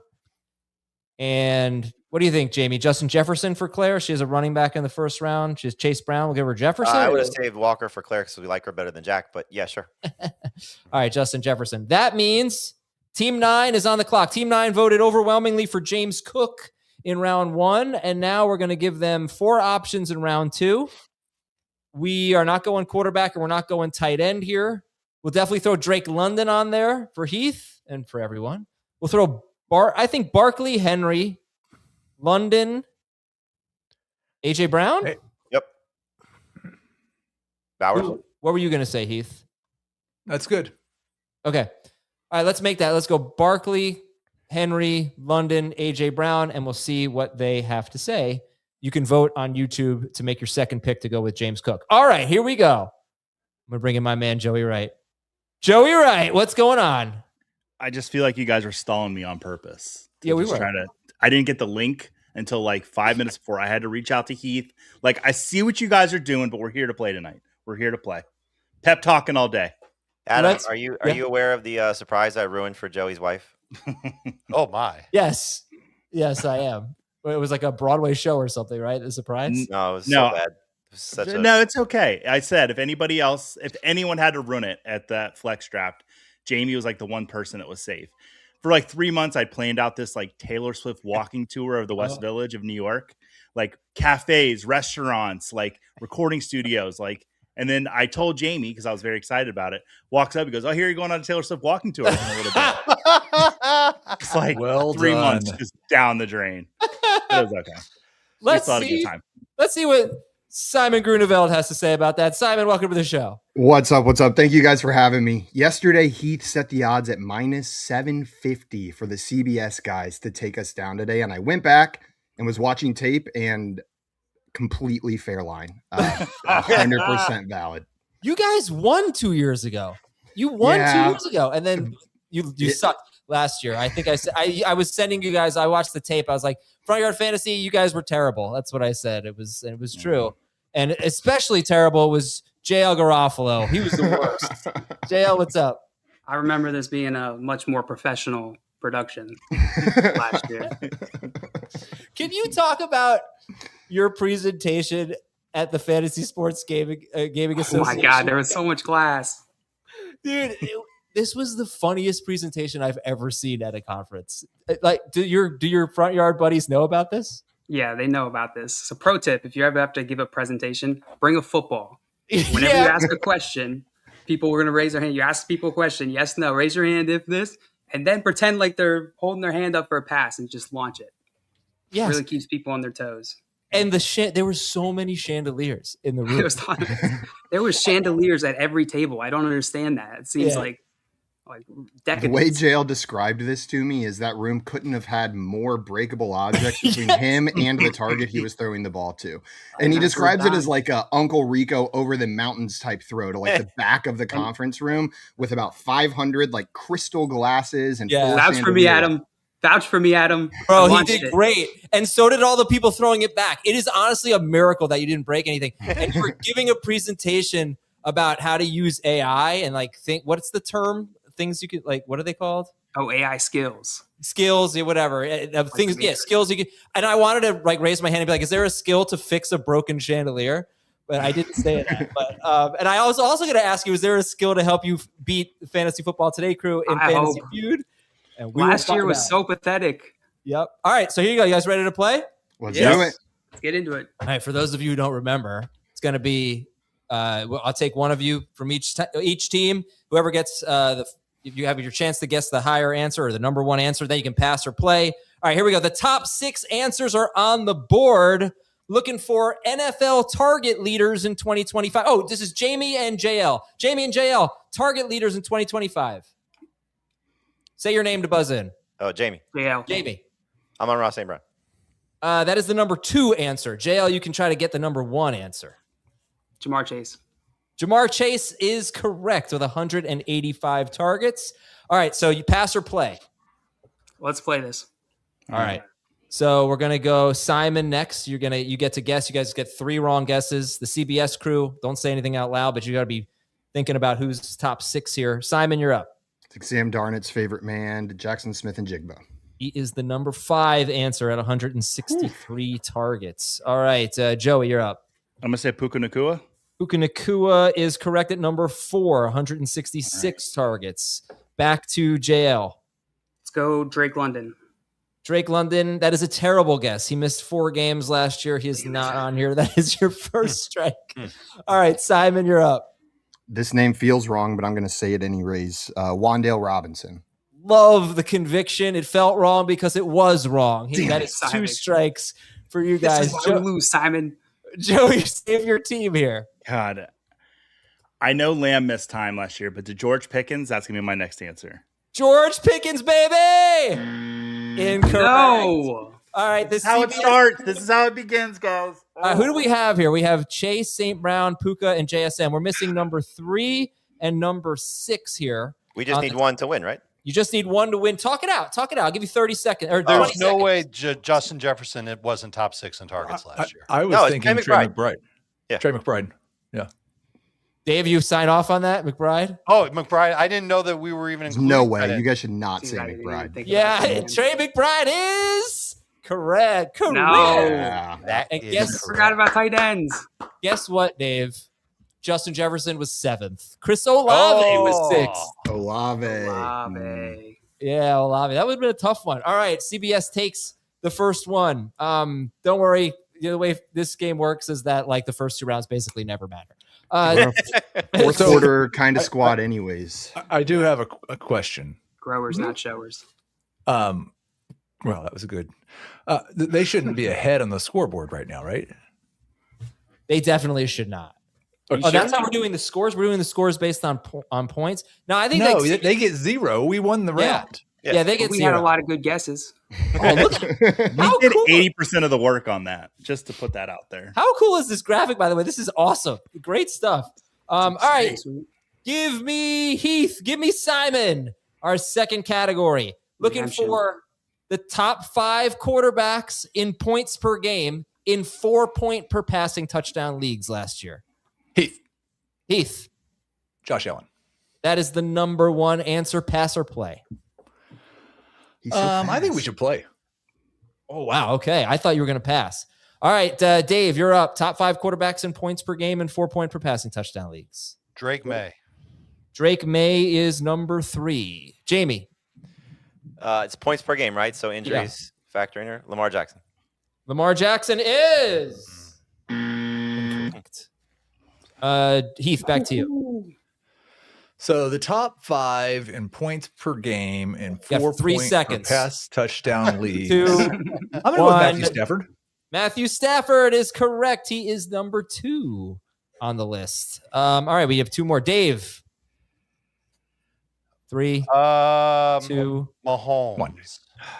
Patrick Mahomes is correct. Oh, That means we're missing 1 name here. Jamie. Points per game. Dak Prescott. Dak Prescott is incorrect. 1 more strike. Heath, save your team. Who's number 5? I'm going to go with Brock Purdy. yes. Oh, what a guess.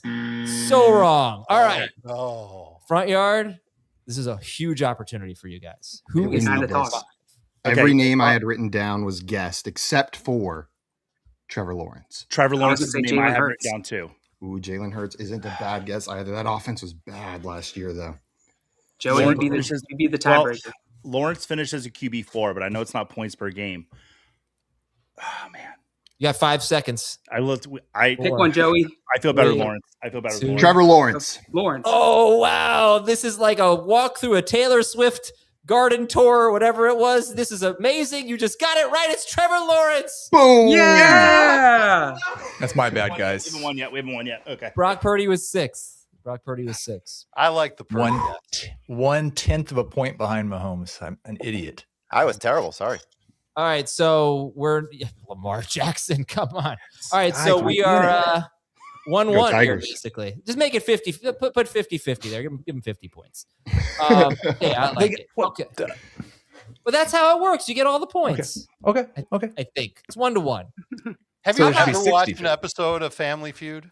Yeah, but then they triple the points, so it never matters. We're tripling the points. We do this every year. Whoever gets this one wins it. All right, this is a tough one. Give me who we got. Dave versus Joey. Oh, boy. Running backs 15 through 20 in Fantasy Pros PPR ADP. Joey. Bucky Irving. He is on there. He's 20. Dave, you can guess and get a higher one. And go ahead. I will go with Travis Etienne. He is number 4 on this list, which makes him 15, 16, 18th. Pass or play? Pass. Oh, all right. Let's throw Achan and Bucky Irving. We need RBs 15 through 20 in PPR ADP for the Front Yard Fantasy crew to get off the 1-year losing streak. And JL is up. Ooh, okay. 15, 20. Let's go. DeAndre Swift. DeAndre 3, Swift. 2. Incorrect. Bonk. Incorrect. Simon, you are up. I think he might be too high, but I'll go Kyron Williams. Kyron Williams is. Shoot. You guys are front yard. No! Real quick. I apologize. My daughter ran in the room. I did not hear who JL said. It was Kyron Williams. That's really and too who? bad. Maybe you should pay attention to the game, Joey. Pretty sure he said Marshawn Lloyd. He said DeAndre Swift. DeAndre Swift and Kyron Williams were the wrong guesses. I'm going to go Breece Hall. Breece Hall is correct. Very good. He's number 3 on this list. All right, let's go back to JL. Don't front yard here. That's when you screw up really bad. Don't front yard. Oh. Okay. Don't screw it up. Let's go. Jadarian Price. Jadarian Price is not quite No! in range. All right. Arby's 15 to 20. We've got 15, 16, and 19 still left. Talk it over, CBS. Make me proud. I gotta imagine. Let's assume it's one of Judkins, Scadaboo, and Javonte Williams. You don't think Jeremiah Love is here? Or you think he's He may have fallen to the spot, yeah. I was thinking that Scadaboo was probably the right answer. 5 seconds. Right. You know what? Oh, don't time us. We have a little bit more. 5. I think Scadaboo is a safe answer. 3, I wouldn't take him, but I think it's 2. I go Scadaboo. Scadaboo. Scadaboo. No, just kidding. It was great. It was a great guess. Scadaboo is on this list. You guys win. No! Oh, let's go. 99 and 2. It's the game of the week. Yeah. Celebratory music. Congratulations. Who else is on there? 15 is Javonte Williams. And 16 is Josh Jacobs. Ooh, so Jeremiah Love was not on there. Where is Jeremiah Love? I think he's probably 14. Right ahead of that. This is like ADP from, there's no date range. Oh, my God. Yeah. Sorry, Joey. I didn't mean to rig it. Believe. You guys didn't even guess Jeremiah Love. You can't be. We thought I really about it. appreciate you guys coming on, and maybe next year. Yeah. Probably not. Tell everyone about where we can find your content. Joey, give the promo here. So I am still with the Front Yard Fantasy guys on Thursday mornings, but most of my content nowadays I sold out can be found over at the Wonderful People at Football Guys, community ambassador over there, doing lots of fun stuff, including trivia every Tuesday night. You think I'd be better at trivia since I host a show about it? It's all a front. So yeah, but give it to Simon and JL. They got some cool stuff going on. All right, Simon. And if you like trivia, I write a lot of it. Obviously don't play as much, but you can check us out every morning at 9:15 a.m. Eastern time on our YouTube channel at Front Yard Fantasy. It's Jayla and I playing games, talking ball, and talking a lot of nonsense every day. And Joey joins us from time to time to ramp up the nonsense. And then we just launched the Frank Open as well. It is our new rankings competition. Get your top 100 in, prove you know ball better than at least me and JL and all your buddies if you get them to sign up. It's fun and a cool way to get ready for your drafts coming up. That's really cool. Yeah. All right. Why is it called the Frank? Frank. It's Frank. F Frank. Fantasy rank. Frank. Yeah, flex rank. Fantasy rank. I was hoping you said Frank and it was some Simpsons reference. The rank stands for rank, and the F can stand for whatever you want. Yeah, we really don't like Adam Rank. Doesn't it look like I'm popping out of Joey's bookshelf? Like I'm coming to get him? Yeah. Yeah. I actually have a framed picture of us up. No, I don't, Dave. I'm just kidding. Did you guys hear the joke he just made about Adam Why not? Rank? That was hilarious. That's great. That was great. Funniest crew in fantasy. Thank you guys very much. We look forward to beating you next year. Thanks for having us on, Appreciate guys. it. Thank you guys for having us. Bye, guys. Take care. Thanks for showing up. Appreciate you. Take a look at our mock draft here. Did they make a pick? Who'd they pick on YouTube? Who's they? Drake London, AJ Brown, Saquon Barkley, Derrick Henry. Looks like it's Saquon. Oh, it's Saquon by 3%. Did I tell you guys that I just got Emeka Ibuka and Luther Burden at the 4-5 turn in the FFT Open? Heath, I want to, you know what? You did several times, which was great. Oh, I didn't tell Dave and you. Jamie yet. I was going to tell the Front Yard Fantasy Sports guys, but you kicked them all out, or they left. I heard you when you were talking to Adam Ronis, who treated you like you never played sports before in your life. Good luck with that softball, little boy. No, it's because we were talking about it when I met him in the city a few weeks ago. Saquon Barkley's so good. James Cook, Saquon Barkley start there for team 9. And then team 5 is the other. Oh, no, team 4 is the other audience league. So I'm just going to make a pick here for team 10, and then Heath, Sam, and Thomas. Let's see. Team 10 is going to I'll make one more pick. You want me to save Drake London for you? I'll save Drake London for you. I don't care. Derrick Henry's going to go to this squad here. So now what this squad has McCaffrey and Henry. And Heath, you're on the clock.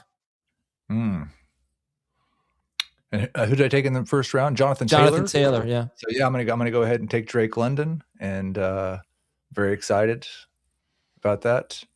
Are you more excited with Penix at quarterback? Sounds like he's making some progress to be the starter. I haven't really. I never really downgraded London over the preseason game. So I never did either, but I'm happier if it's Penix. Adam, how well do you remember the Dark Knight Rises with Bruce Wayne when he put on his knee? Put on his knee. Yeah. Let's ask Dan. Dan, how well do you remember? Hold on, Dan, how well do you remember when Bruce Wayne put on his knee? Yeah. I got a bone to pick with a lot of people on the show right now. The only one I like right now is Dave. Literally, the only one I like is Dave and Rich. What do you do, Jamie? I was on the couch today with Sig Bloom, and I heard what you told him to tell me. Okay, first of all, that's what you did. All right, Heath, you did your thing with I questioned Dan's character. That whole no. I need to rescind my apology. Someone noted that as soon as you got onto the show, the first show after the tennis match, one of the very first things you did was talk about winning the tennis match. So when you said I never claimed victory, you did, and so we're back. In passing, I might have said I was on your character. No, it was not, because I said I wasn't gracious in victory. What else? I mean, what do you want me to call it? Who cares what I term it? It doesn't matter what the term is. Like, I didn't lose the match, obviously, and I would have won. So it doesn't matter. Rich, we apologize on behalf of Dan. Rich has no idea what's going on right now. By the way, before I go, Dan, I spoke to somebody in our production staff today. Okay. They will not be able to do anything with a golf match. Why? It's just too difficult. So they said golf is out. If that's something you want to do. That's crazy. They also informed me that somebody, which is true, sad story, got struck by lightning that night, not far from where we were. Wow. Yes. Oh my God. That is really sad, but also we're dumb, Adam, because we were just out there in the lightning for a lot of that. We're just like, it's all right. No, we were not. That was yes, we did. The lightning struck, and I had thought about my family, and I was like, it's not worth it. Let's go home. Rich, what's going on? Forfeit, then. That's a forfeit. What's the question you asked me anyway when I came on here before I had my bones to pick? Oh yeah, what is this Batman? Ask Rich. What did Batman put? What did Bruce Wayne put on his knee? Is that put on his knee? In the Dark Knight Rises? Dark Knight Rises. I don't remember. I don't remember either. He started the movie walking with a cane. And then he put on like this contraption to make himself walk better. The Falcons are doing that with Michael Penix to get anything to get him back. They cannot stand to it. Oh my God. Who's running the Fantasy Football Today account? I literally just did a photo shoot and got 171 good photos. And I just see the tweet, and it's just this terrible old photo of me that I thought we were going to retire. Thomas, I blame you. We got to show it. Thomas, please put it up on the screen. I mean, what the hell did I do that photo shoot for and put makeup on for the first time in my entire life? I had no idea what I was doing there. Dude, you cannot blame me. I'm not even have anything to do with I don't know why I blamed you. I apologize, Thomas. I'm really rattled today. I'm giving you the best photos. I'm rattled today by everything. By production not being able to do golf. Everything is rattling me right now. I'm going to go top left here. I've earned that. Yeah, Rich, I don't. Welcome to the show, Rich. Oh yeah, look at this picture of Dan. Holy moly! What's going on, guys? I don't even know. This is like we made it almost halfway through the show without it going off the rails. I do want to invite everybody to give us some chat questions here. If you want to ask a question in the chat, please. We're here to answer your questions. And I also want to remind you, more importantly, we're still trying to raise as much money as we can for St. Jude. Yeah, that's the do it. Hell yeah, man. So there's 2 ways to do it. You can scan that QR code on the top right, or you can go to tinyurl.com/FFT donate 2026. If you donate $25 or more during the live stream, put Jack Archer in your comments where you donate, and you will get a 25% discount off of Jack Archer if you're one of the first 50 people to do it. They have been very generous, giving us 25% off coupons. So you just got to donate $25 or more in the live stream. It goes to St. Jude, and it goes to your wardrobe as well, as it turns out. Rich, I am in your FFT open. It's unreal. It's the worst headshot in CBS. Not just FFT, but the entire company. Literally. Is that what you have on your driver's license? No, of course not. I went down to the office like 7 years ago, and they just like, hey, you need to take a picture, and that's what they took. I just did 171 photos the other day. Where are those? I say we stick with this picture of Dan. No, I hope this never gets. I got to talk to our social media guy because this is our girl. This is not working for me. I love it. This is not working for me. And why does Adam get the upper left? It should be Dave at this. Just say it's AI. It's AI. Yeah. If it was AI, it would look better. No, it Put a poll out here. It Thomas. wouldn't. Put a poll, Thomas. Who deserves the upper left, Adam or Dave? Obviously, it's not me. Actually, Rich is in the mix too. So, Rich, Adam, or Dave?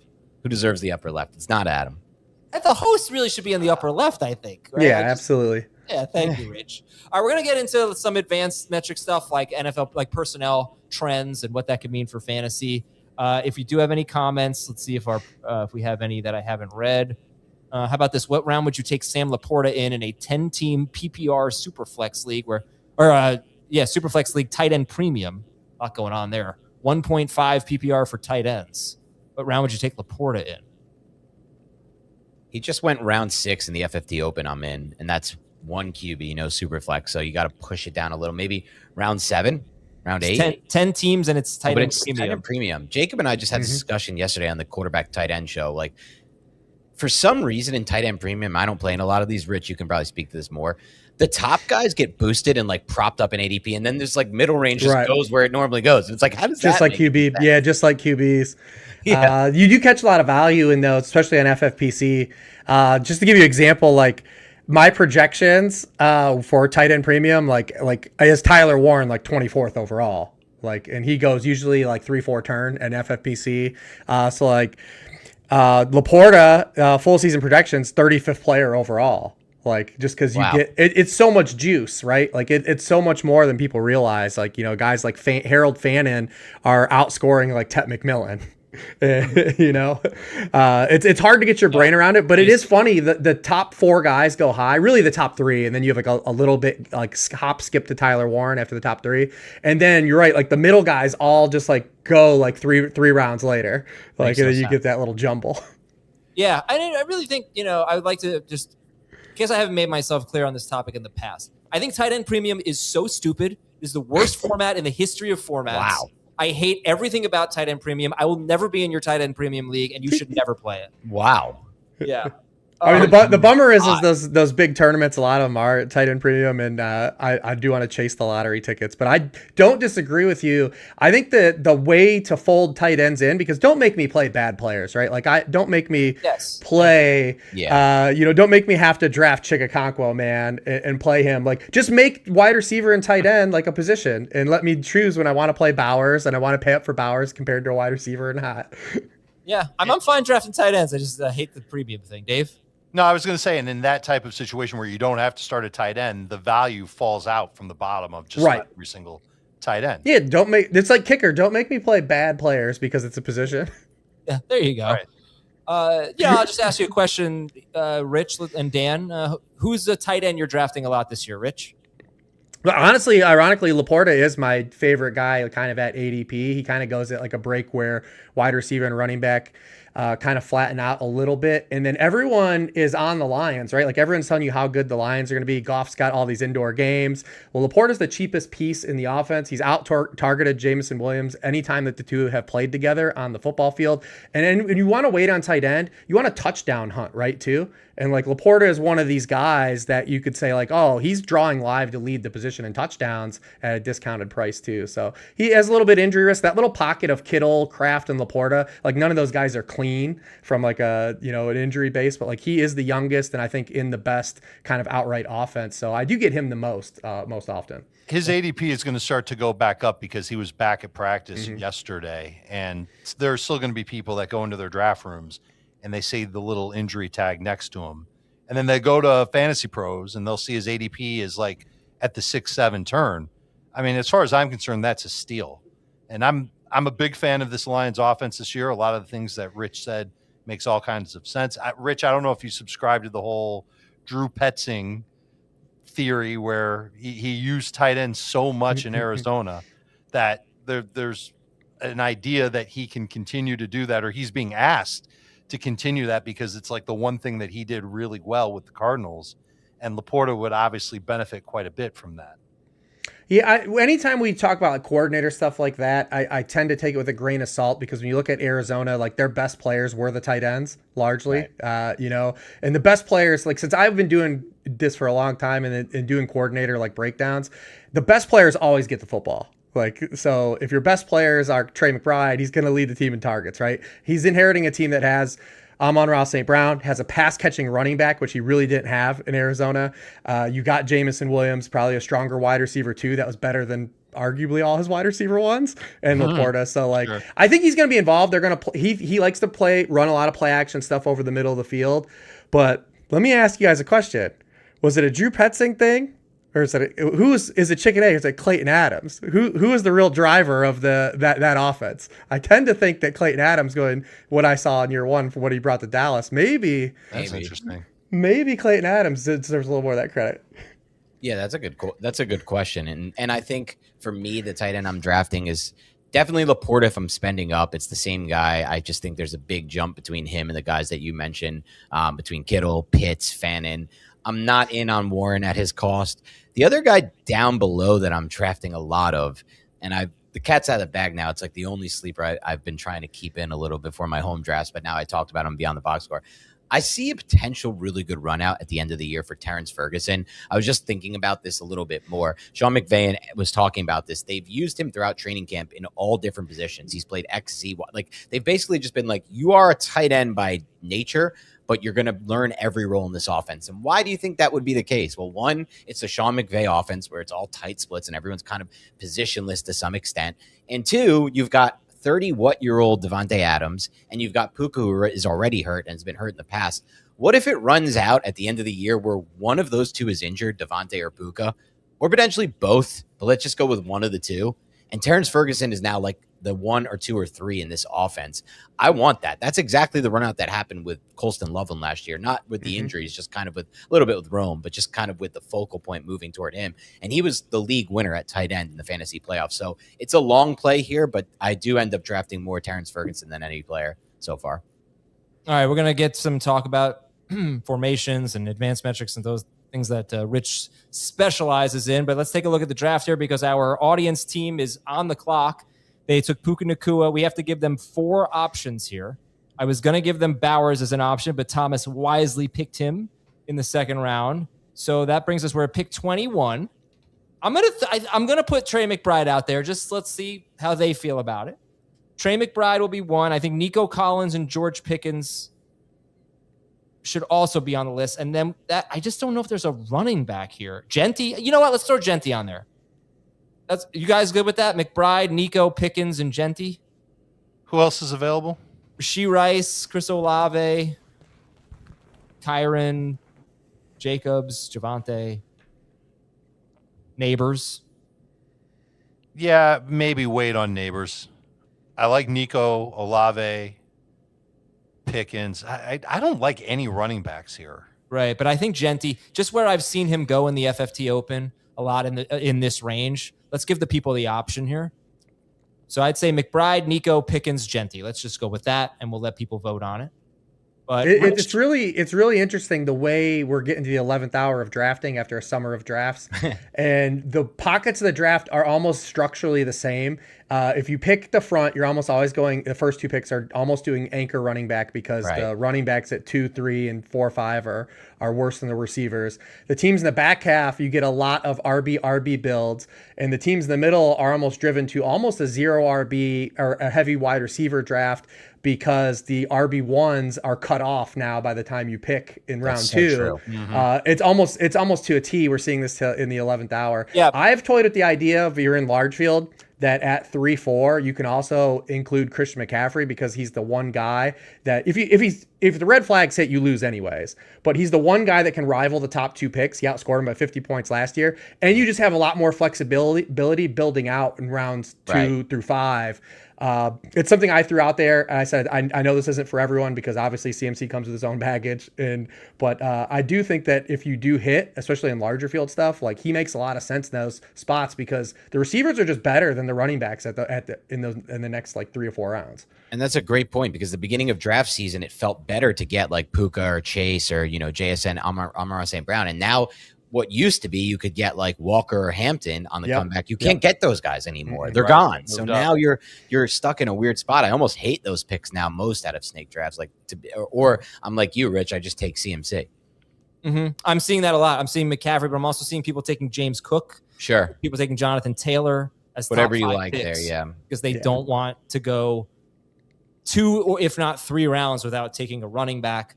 But if you do that, then you could go, receiver, or receiver, tight end, receiver. And then in theory, we're talking Bucky Irving, David Montgomery, Cam Scadaboo. Maybe you get lucky. DeAndre Swift could fall there. Quinshon Judkins. 2 of those guys. It's not such a bad way to build your team if you end up doing that. All right. Sorry, we're almost out of time here with Rich. Rich, we didn't get to what we were going to talk about. All right. We can talk about anything you guys want. No. Let's hear what we need to know from, in terms of heavy personnel or anything formation wise, whatever. I mean, you just asked that. I mean, having Dan, this is Dan's wheelhouse too. Dan's a ball knower. So we can just kind of talk about the league in general and where we're going. Because obviously the league is going to ride this thing out as far as they could take it. I mean, we just saw the most tight ends ever drafted, in a draft since 2002, the most tight ends invited to the combine. They're going to swerve into this, and it's kind of the way to combat like all the big nickel stuff. The NFL is obviously, shifted towards playing more tight ends and more 6 offensive lineman sets. They're running more sets under center. And we've seen, again, these guys that Jalen Hurts, what's he doing this year? Going under center more. What's Jaden Daniels doing? Going under center more. You see this kind of stretching out. But the way the league has structured this, because it's gone up now 3 years in a row, under center rates. 3 wide receiver sets have now had their lowest rate in the 2000s. And what teams are doing is they're getting teams to come out of these sub packages, right? This is kind of so when you look at the last 3 years, sets that have 2 or more tight ends on the field, in 2023, defenses played sub packages, 5 or more defensive backs on 44% of those snaps. Then in 2024, they went to 40%. And you say, oh, that's not a huge jump. 4% is like a pretty significant gain. And then last year it went to 32%. So it went from 4% drop to 8% drop. So in a matter of 2 years, it's a 12% drop. And teams are now getting to attack the middle of the field. They're attacking these off-ball linebackers, which, by the way, haven't been coming into the NFL at a high degree because that position was kind of obsolete for a little while. So, it's just kind of fun to kind of talk about the forefront of where things are and, where teams are going and what teams could potentially even struggle going to this transition. It's interesting too because go ahead, Adam. You have something? No, go ahead. I was gonna say because you see these even the defense is responding to it. Never in the past 3-4 years would somebody like Arvell Reese ever be drafted and put at off-ball linebacker to start his career. Every coach and GM would be like, we got to put him at edge. And now they're like, wait a second. He actually may be more impactful for our defense at off-ball linebacker because of the things you just went over. What I think is going to be most interesting to see are 2 things with this.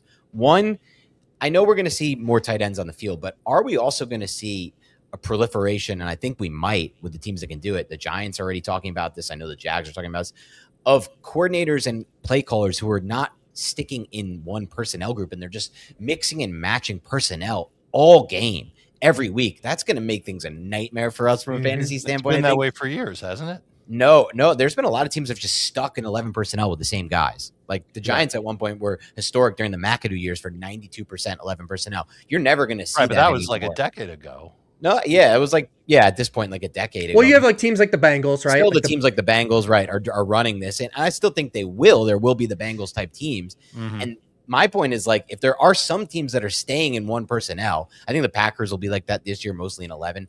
Yeah.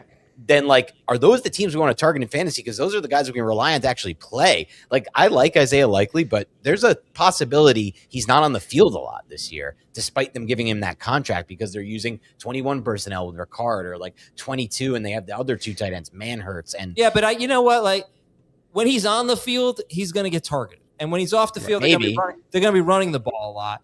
And I don't know. Maybe, or they might run play action when he's not on the field to Neighbors, and when he's on the field, they might be targeting Neighbors because he's back. We don't know. There's like a lot of these situations I think are interesting, but I also think the more interesting thing is how fast are these teams going to go away from this under center thing. I think the Bengals are out week 1. That's been my prediction all offseason. I don't think they're doing that. There's just no point. Burrow's so good at the gun. I think the Commanders are out immediately. That's an odd one, yeah. Commanders, what did we see from the Chargers last year when their O-line broke down? They had to go to gun right away. All you can do is operate out of the gun. And the Commanders' O-line is in breakdown mode already right now. Nicky Javala, who covers them, was like, this offense line is inoperable right now in their joint practice. So that's going to gun early. I don't think the Eagles are going to stay in it. We'll see if I'm wrong about that. I'm not high on Hurts' ability to operate out of the under center. But they're going to game script wise probably be able to. I think the Eagles, like the Eagles they're going to be so based on the defense is so good in the run game that I think they probably will. Be in it a little bit more. Whereas like the Commanders are probably, like, you look at the Commanders, they open up at Philly, at Dallas, then Seattle. Oh my God. Like, dude, like they're gonna be getting rid of it. They're gonna be playing out of the gun because the game script's gonna dictate it. I think the Commanders are gonna be maybe a better back half of the year offense as they try to gel and figure out what works best for them. But the Tunsil injury plus the opening schedule like really has me a little bit nervous. Same. Yeah, for sure. I'm just going to leave you with this. We have a couple of guys that we're going to put on here to talk a little player props. But Rich, last year was such a bad year for wide receivers in fantasy. Do you think it's going to be like that again? Or do you think we'll have a bounce back from the position? I think there will be a bounce back to a degree, but it's not going to go back to like the early 2010s because the NFL, like we've just been hinting at, is at a different place. We don't have as many wide receivers getting on the field anymore. Passing volume is just down as a proxy, and we're just not going to have those points to kind of carry the position. I think it's going to be top heavy though.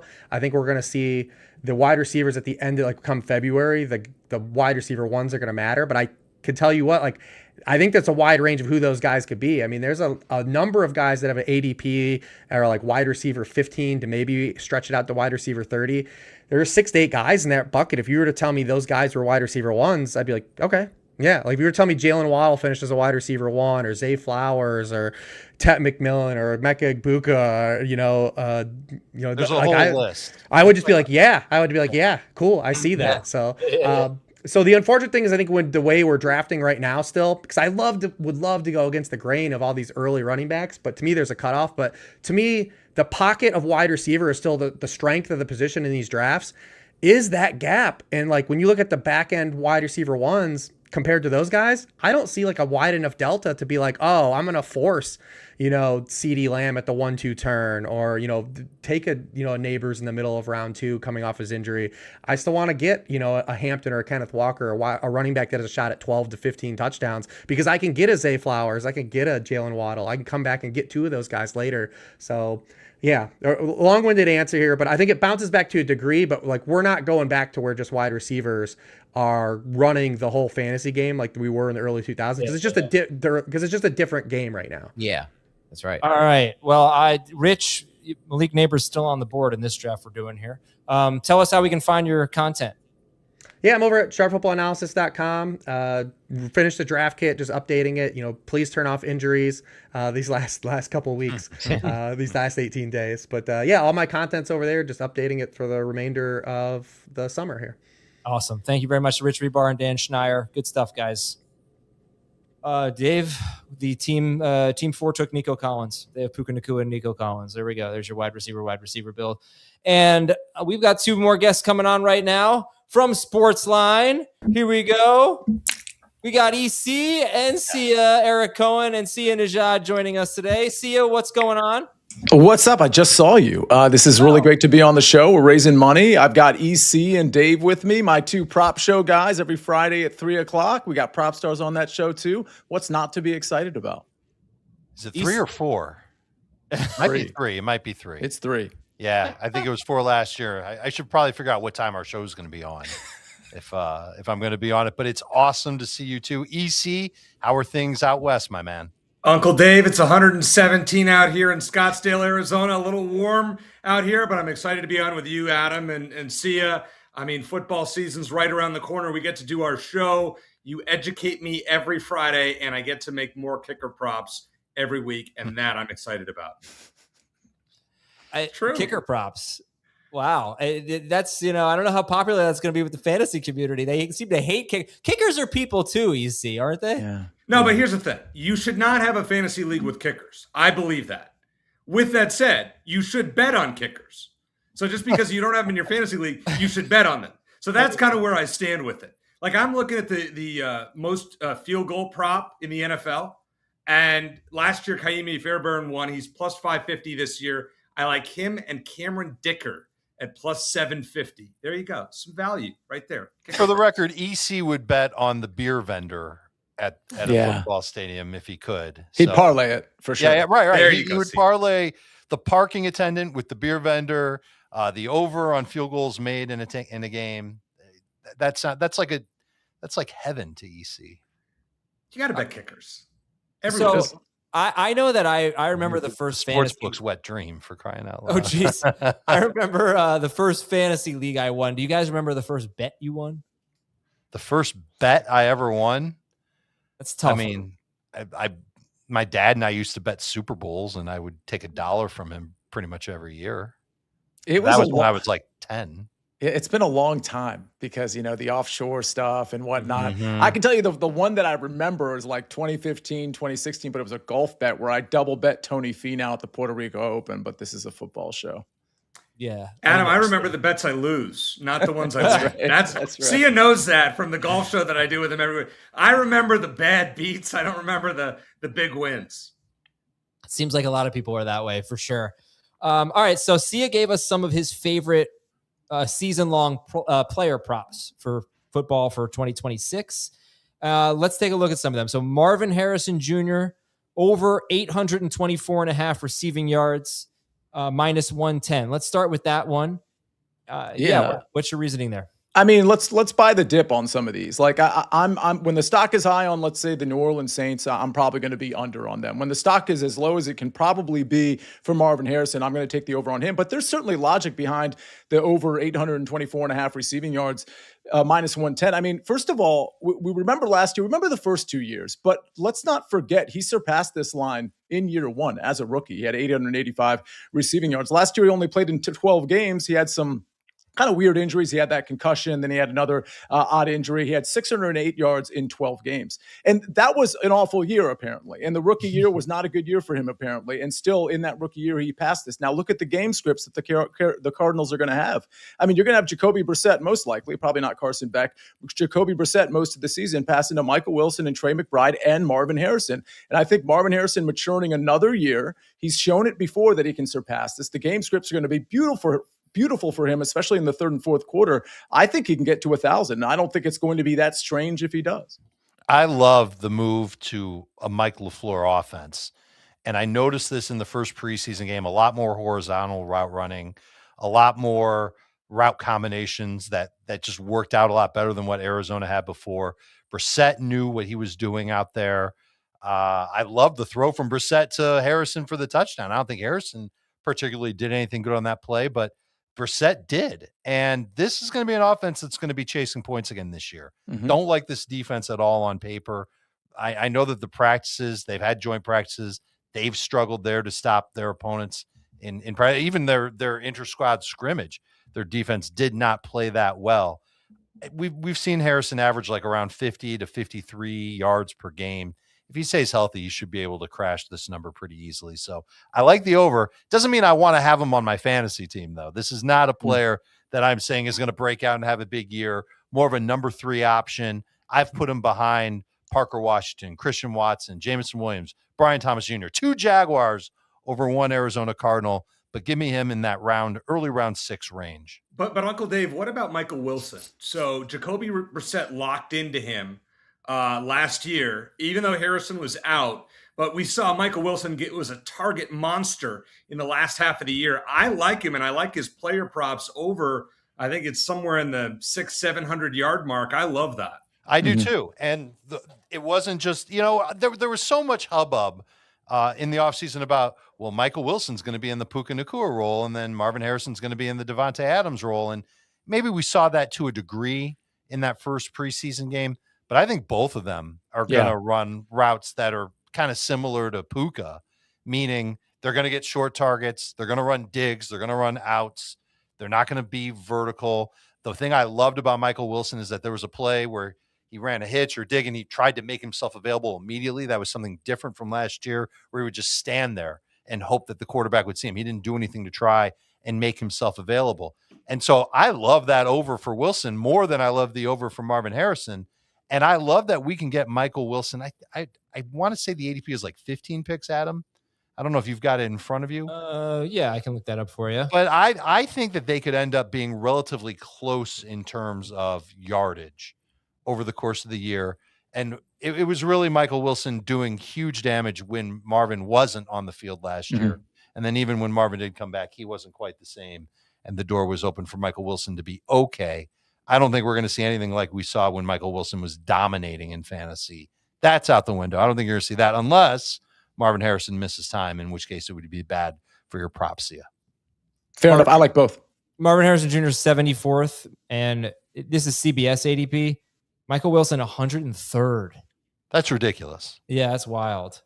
All right, let's go to the next. Damn ridiculous. Where is it on Fantasy Pros? I'm going to look for it right now. I see Michael Wilson at 88.6, and Marv is at 74.0. So it's about a 15 spot difference on Fantasy Pros.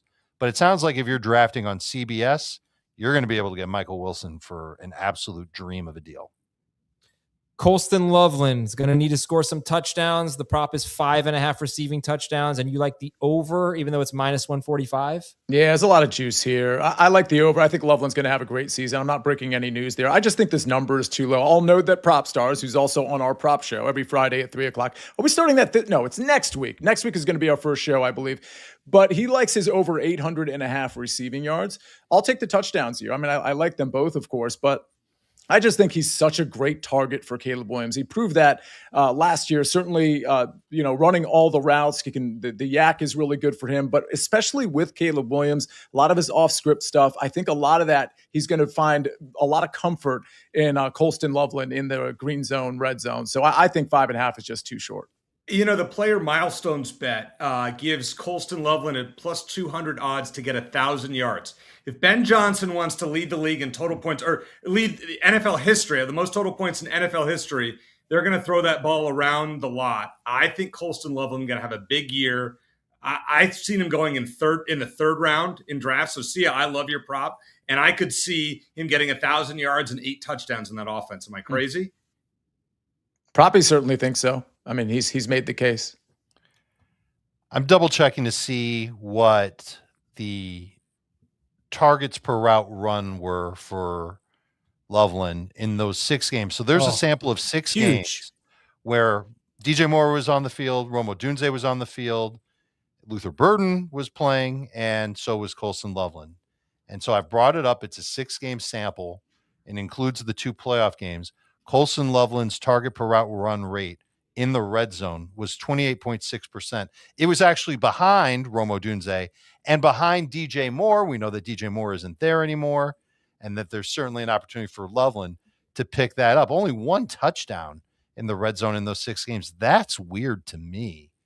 But I can't help but think that things are going to be significantly better for Loveland when the Bears do get near the goal line, and he can pick up some targets there and some touchdowns along the way. And how many tight ends can you look at and say, oh, yeah, that dude could score from 25 yards out or 30 yards out? There aren't that many, and Loveland is one of them, and that just fuels his fantasy profile even more. I've been drafting a lot of him in late round 3. Guys, am I crazy for thinking that you need to have one of the top 4 tight ends to really contend in a lot of fantasy leagues this year? Yes. I don't think you have to have one of them. I still think you can contend without it. And one of the best cheat codes in fantasy, at least over the last 2 years, is finding that tight end later. 2 years ago, I was all in on Brock Bowers. Adam will tell you, I got him in every league that I could. That worked out. Last year was Tyler Warren. He was pretty good.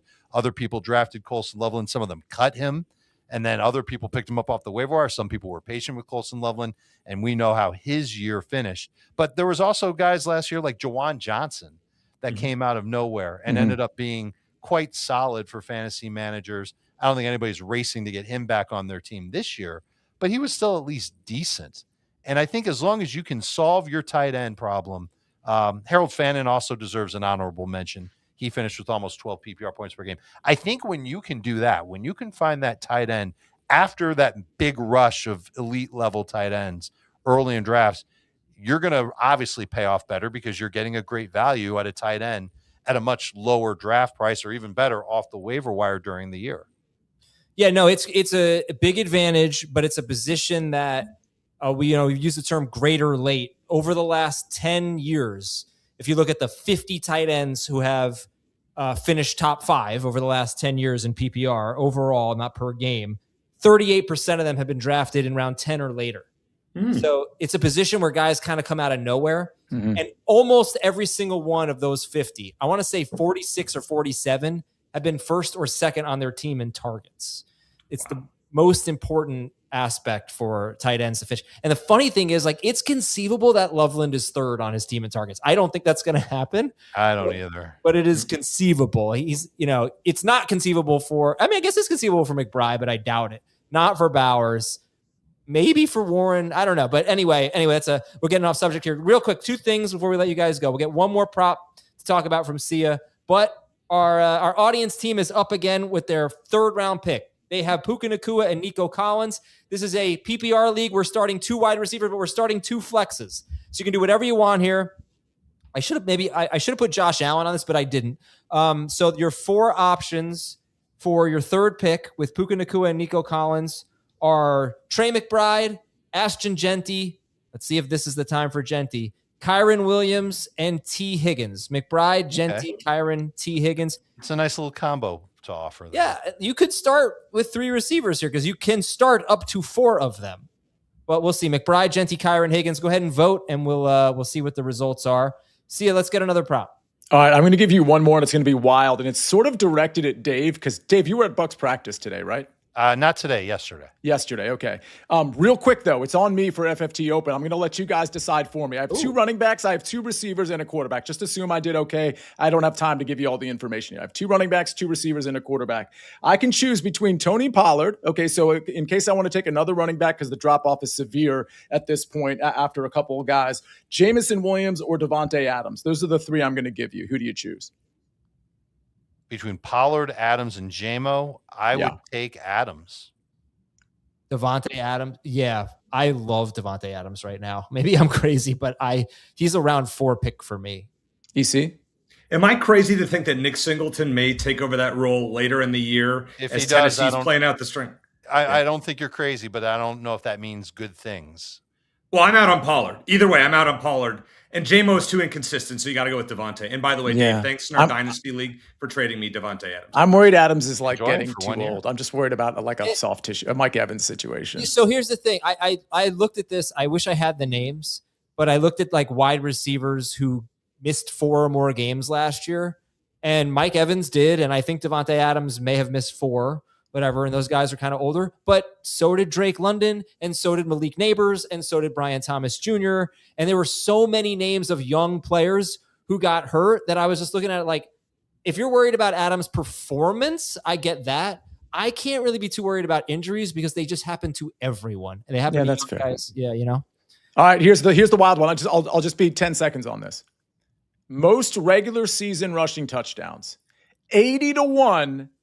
The running back for the team that's going to win the NFC South at plus 170, by the way, Bucky Irving. 80-1. I don't think Kenny Gainwell is true competition. Anything can happen. He was injured last year, too. The defenses in the NFC South, in my opinion, are either overrated or garbage. Dave, 80-1. I don't hate it at all. The odds are fantastic. You need Bucky Irving to stay healthy. I think the scheme that they want to use is going to benefit Bucky. And as for talk that we had earlier this offseason about potentially Sean Tucker getting in to seal some short yardage goal line touchdowns away. I don't know if I'm allowed to say what I saw at practice, but I'll just say it.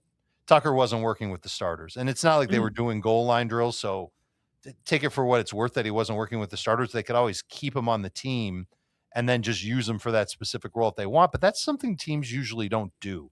They don't keep one running back and say, all right, when we need a conversion of 3rd and 1 or we're at the goal line, you go in. And then otherwise you just chill out on the bench and be depth for us at running back. I think they could free up that roster spot for somebody else if they wanted to. And then Bucky could get those opportunities. They just don't. I don't think they're really interested in having Bucky run over and over again, straight up the A gaps and take on a bunch of hits and wear and tear, because that's what hurt him last year. I like the Saints, Sia, to win the NFC South. I do. I'm buying the Saints plus 260. I don't trust the Bucks. We've already got Ibuka with the toe injury. I'm staying away in fantasy leagues, even though I liked it before that. And Bucky Irving, do you trust him to play a full 17 games? At 80-1, yes. Yeah, Okay, fair. To me, it's if this were 40-1, I'm not sure I'd like it. But just the payoff is so huge for a guy who we know is going to be the starting running back for Tampa, guy that fantasy managers are going to take as a starting option. He'll be around 5-ish pick, I think. Hey, look at that. You see, Frank's you got a friend here. Frank knows it. Plus 260. Frank knows this stuff. Frank's smart. All right, Adam, Dave, I got a quick prop I want to throw out for you. Matthew Golden. I think his over-under is right around 760 yards, give or take. I love that. Yeah, Jordan Love missed him on what, like, it seemed like a deep ball every game. You figure in year 2, if he stays healthy, and we've talked about injuries, sure, I think Matthew Golden can get close to 1,000 yards with Green Bay potentially in more trail mode throughout the year. So I'm buying Matthew Golden. I'm a Packer fan. I'm not high on him, guys. I think Green Bay is going to be worse than you think. I think I would go under there. Me I too. have a bad feeling that he's going to be the sacrificial X, which is weird because Watson is always the high ADOT guy, but I feel like he's going to be the decoy, and Watson and Reed and Kraft are going to get most of the targets. Like if he plays 17 games, I'll take the over, but I don't even know. I got to let you guys go, but I don't even know how it works. Like obviously every player prop, they have to bake in an injury because if everyone plays 17 games, most of them are going to go over their player prop. So what's the rule of thumb? Like you're looking at a number and you're going, okay, they have to play X amount of games for them to hit this. Like how do you, like EC, how do you what number of games should we be expecting? 15 games, 50 yards a game. Sounds good to me. That puts them right at 750 for Golden. Yeah, I just meant like, any player prop. You're like, okay, they need to be able to hit this in how many games for me to feel comfortable taking the over? 14. 14? Okay. Yeah. Generally, I mean, right, 50 to 60 yards a game is kind of what I'm looking at, which is, listen, a full season, 1,000 yards, 16, 17, is what is it, 60 yards a game in 16 games? So that's kind of the way that I look at it, right around there. Yeah. Okay, guys. Thank you so much. This is great stuff. Really appreciate it. And we'll see you all on Sportsline and play with the player props with Dave all season long. Thank you, guys.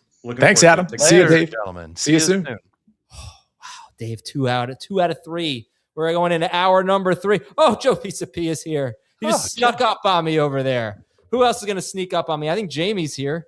I can't say to Joe what I said to Joe earlier today. Oh. Joe was complaining about me sniping him. Joe, you're muted. Draft we did. You're muted, You're Joe. muted, Joe. Dave, you can say whatever you want. You're on your channel now. So I was muted because I was trying to hang out in the background and just listen to all the good information. But yes, it was a very fun draft today. A good time was had by all. Michael Florio wasn't in that draft, though. But he is going to be on my show on Friday, so that's fun. Hey. This guy's a professional. What's up, buddy? Dave, thank you. You can stay if you want. No, I'm good. But it is good to see Joe and Michael. Dave, you guys are awesome. Michael, I haven't talked to you in forever. That's very I know. I was excited to get to talk to you, but I get it. I'd rather leave as well. I'll stay for a few. You know what? What could I possibly contribute at this point?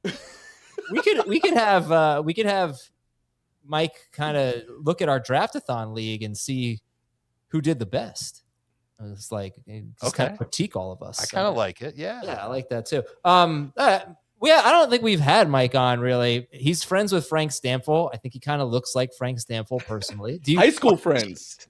High school friends. I would just like to say to you, we haven't spoken much. I just want to say to you, welcome to the show and Nixon 5.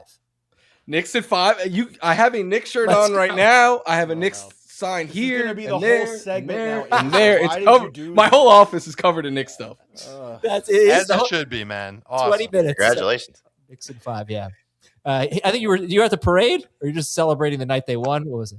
Both with Frank, and I was with Frank this past weekend. A mutual friend of ours got married.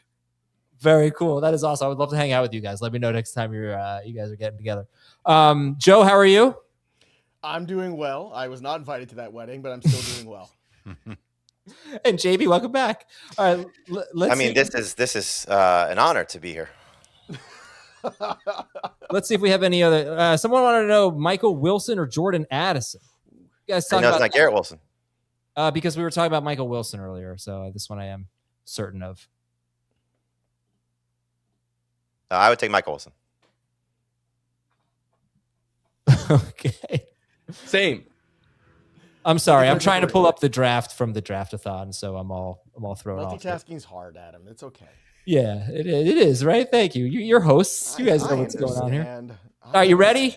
Here we go. Yeah, the draft-a-thon draft in color on this screen right now. Boy, Here it suspense is. Literally killing the show. Okay. Jamie had the 3rd pick. I had the 5th pick. Dave had the 6th pick, and Joe had the 7th. Look at that. We were back to Look back at to that. back. Best friends. So fun. All right, quick glance, Mike. Who I did went it 0 best? RB. Wow. I really do. I like Joe and Jamie's team just because they have guys that I tend to target in that range in the first couple of rounds. I think. Thanks for coming on. Thanks for coming on, Mike. It's been great having you. I was gonna say, first of all, you all crushed it, right? It's all A's or A+ that we're giving out right now. I love it. Thank you. How about Jalen Hurts at 101? Are you serious? Won the draft. He went 101. Yeah, to me. Pretty crazy.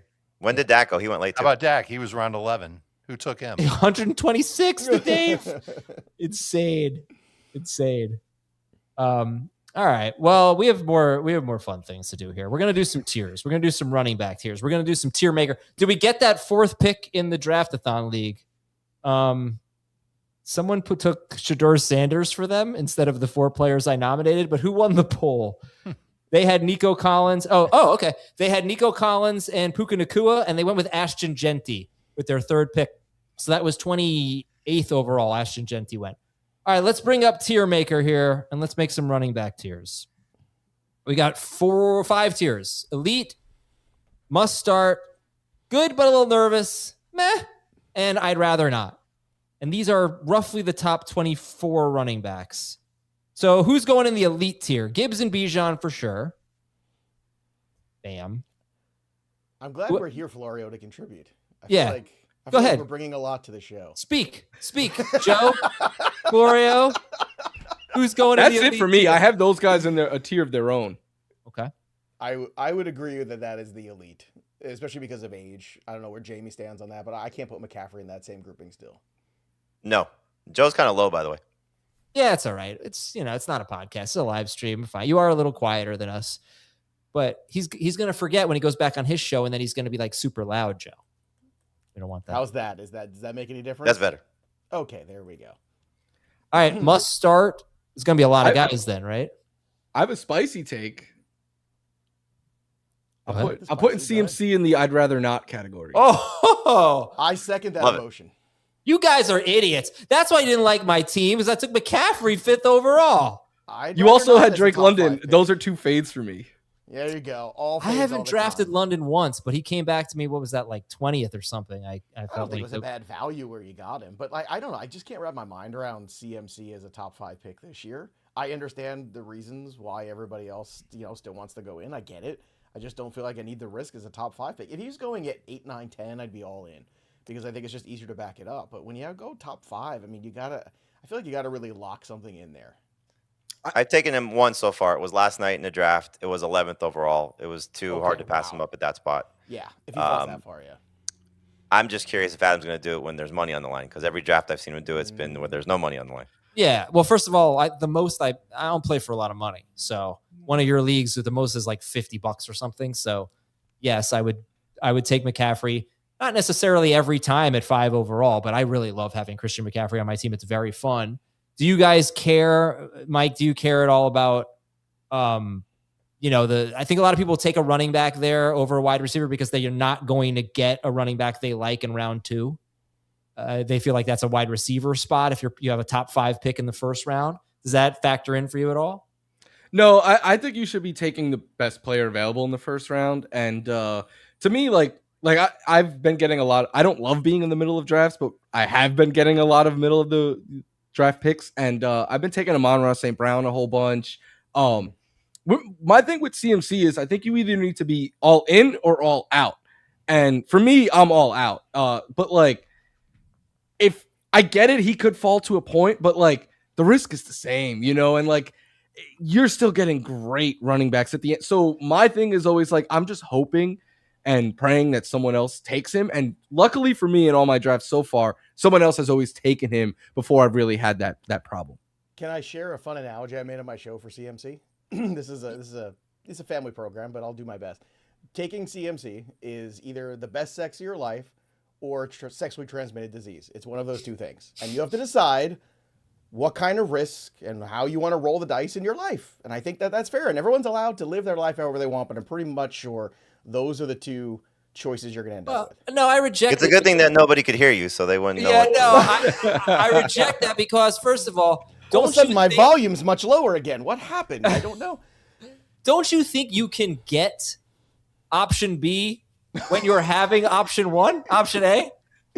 Yes, but with Christian McCaffrey, I think we know when Christian McCaffrey is right, he's number 1. He's the best there is, right? He's fantastic. But we also know that when it's bad, he is gone. He is not. It's not like he's soldiering through. It's not like he's able to contribute here and there and still kind of go. He's just missing the entire season, and that to me is just too difficult as a top 5 pick. And I read Jamie's article a couple weeks ago about his fades, and I saw the case he made against CMC, and I agree with it. Dave heard STD and he came back. The only difference from past years is CMC showed signs of decline last year. It was volume that propped him up, but rushing yards over expectation, either, Florio, right? He was dead last. Yeah, it was rough. His line was rough. I'm more or less with you guys. You look at the track record of guys that have had this type of workload, CMC's own track record. I don't know if I buy what the 49ers are trying to sell us in terms of how this was part of a plan for him to miss practice with tightness. It just seems a little too convenient. I'm willing to believe that there is a middle ground here and that he can still play a lot of games and still be really good for fantasy, but not necessarily the number 1 running back in fantasy. I know that it's always been 20 plus PPR points or he's dead and there's no in between.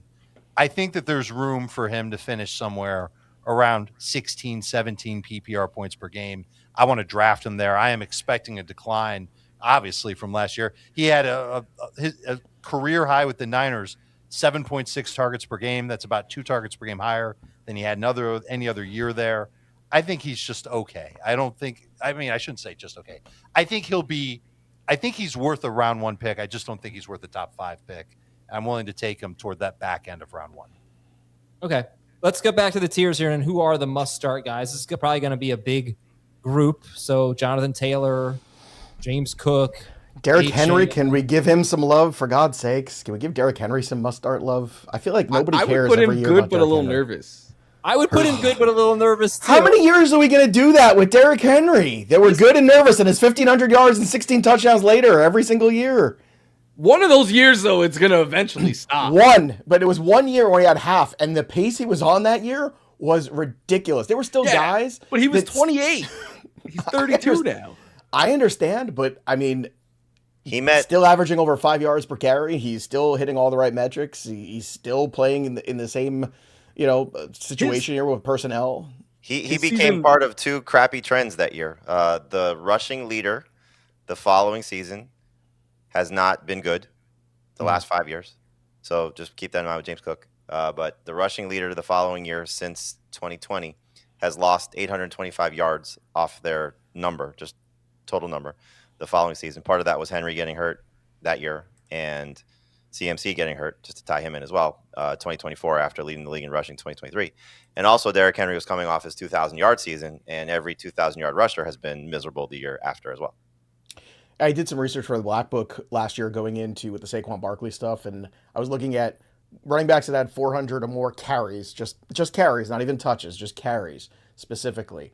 And the next year, the chances of them finishing as an RB1, and it was stunning how many did not. Basically, no one. And I'm talking about, it was guys like Jamal Lewis, who did it twice and didn't finish the next year. Some had injuries. We're talking about Hall of Famers like Curtis Martin, Edgerrin James. I mean, it's like a pantheon of some spectacular runners. And then, we had some guys in there that had some spurts and were great. Larian Foster, this guy, that guy. But as long as he is still in that 300 threshold, I'm okay with it. And the Ravens didn't have a playoff run last year, so I think that extra workload that he didn't have last year actually makes me feel a little bit even better going into this season. It's not like he had 2 or 3 more games tacked on at the end like he usually does in a lot of spots.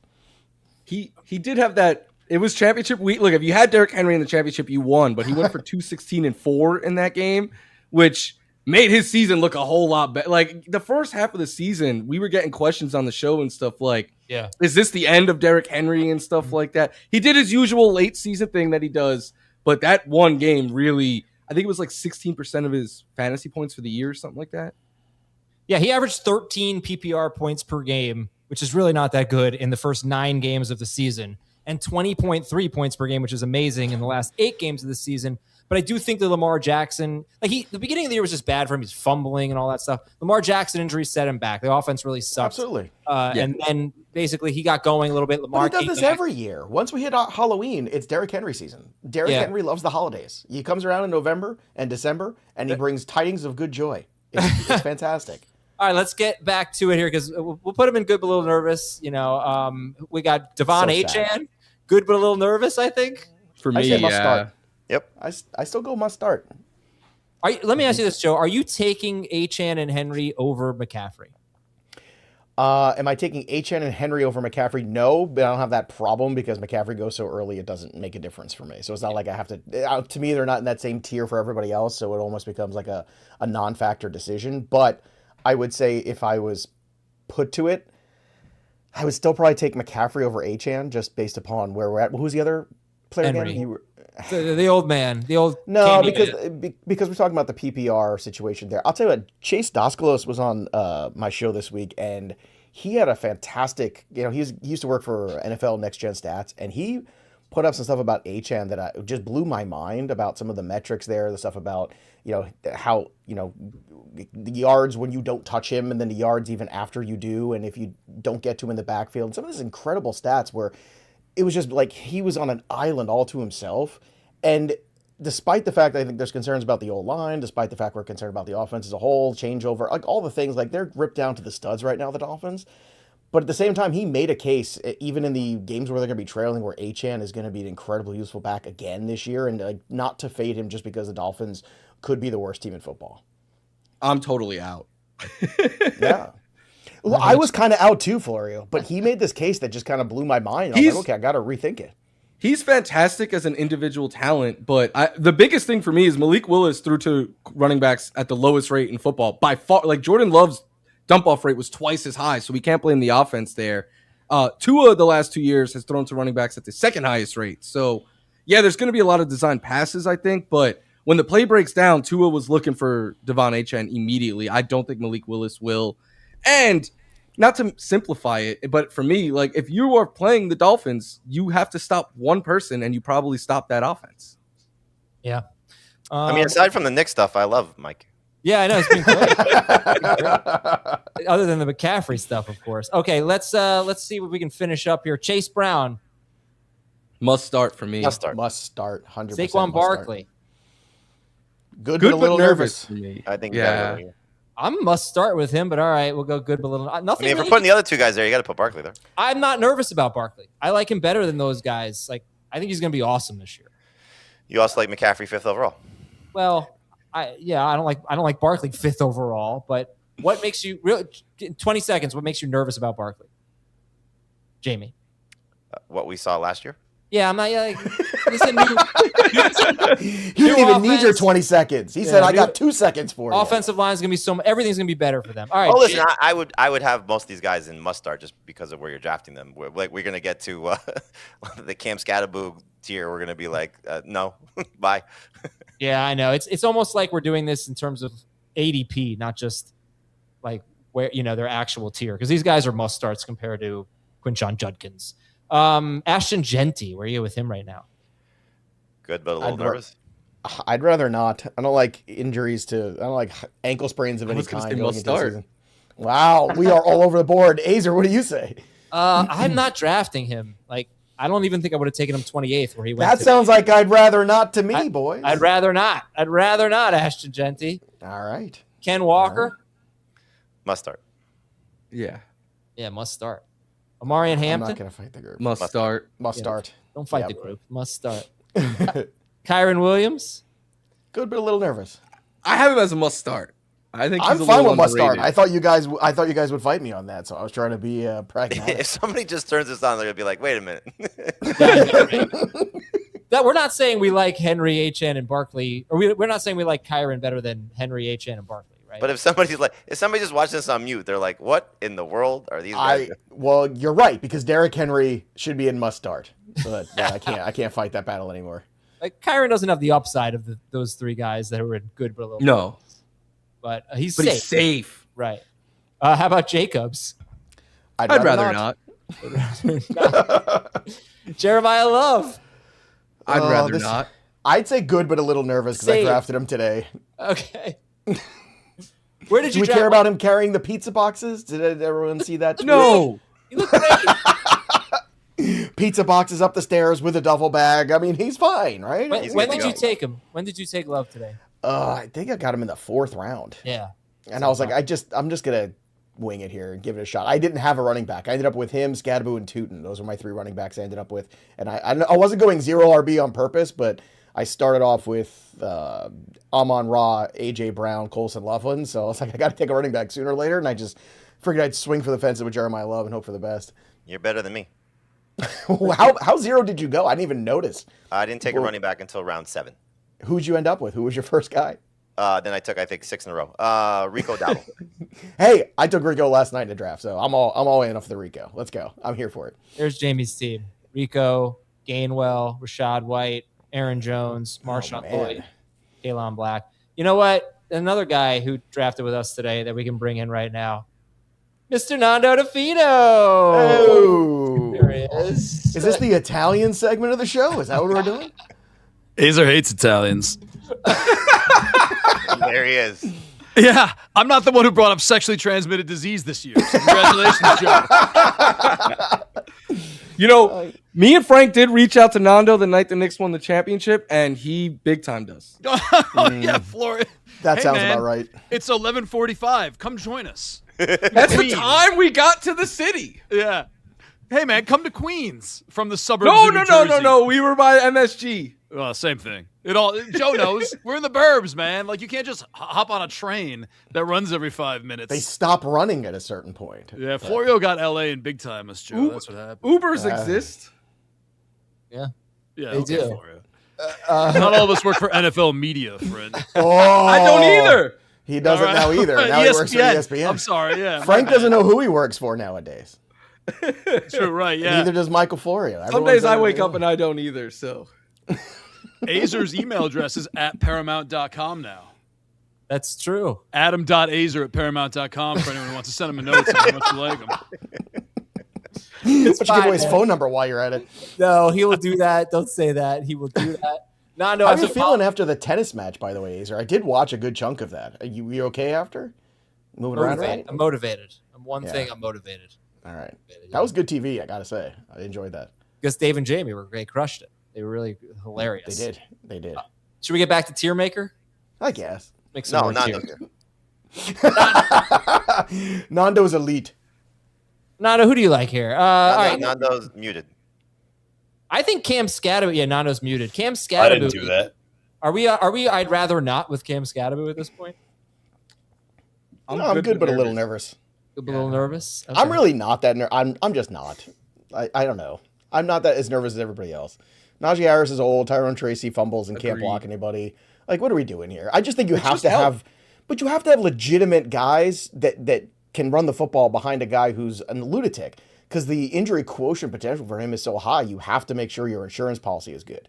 You know what I mean? It's like, you know, if you have one of the, like a really cool motorcycle or something like that, like, you know, it's got to have more insurance. Like, it's just, you know, you could do tricks and all that stuff, and that's cool, except eventually, you know, this is going to be an injury. And Cam Scadaboo is that guy. But until it goes south, you got to hope for the best with him. The pass catching ability, I mean, they're crazy if they don't give him the lion's share of the carries. It's nuts. So Joe called CMC an STD. And no, I didn't. I said he's either the best sex of your life or an STD. I gave you two options. Chlamydia McCaffrey.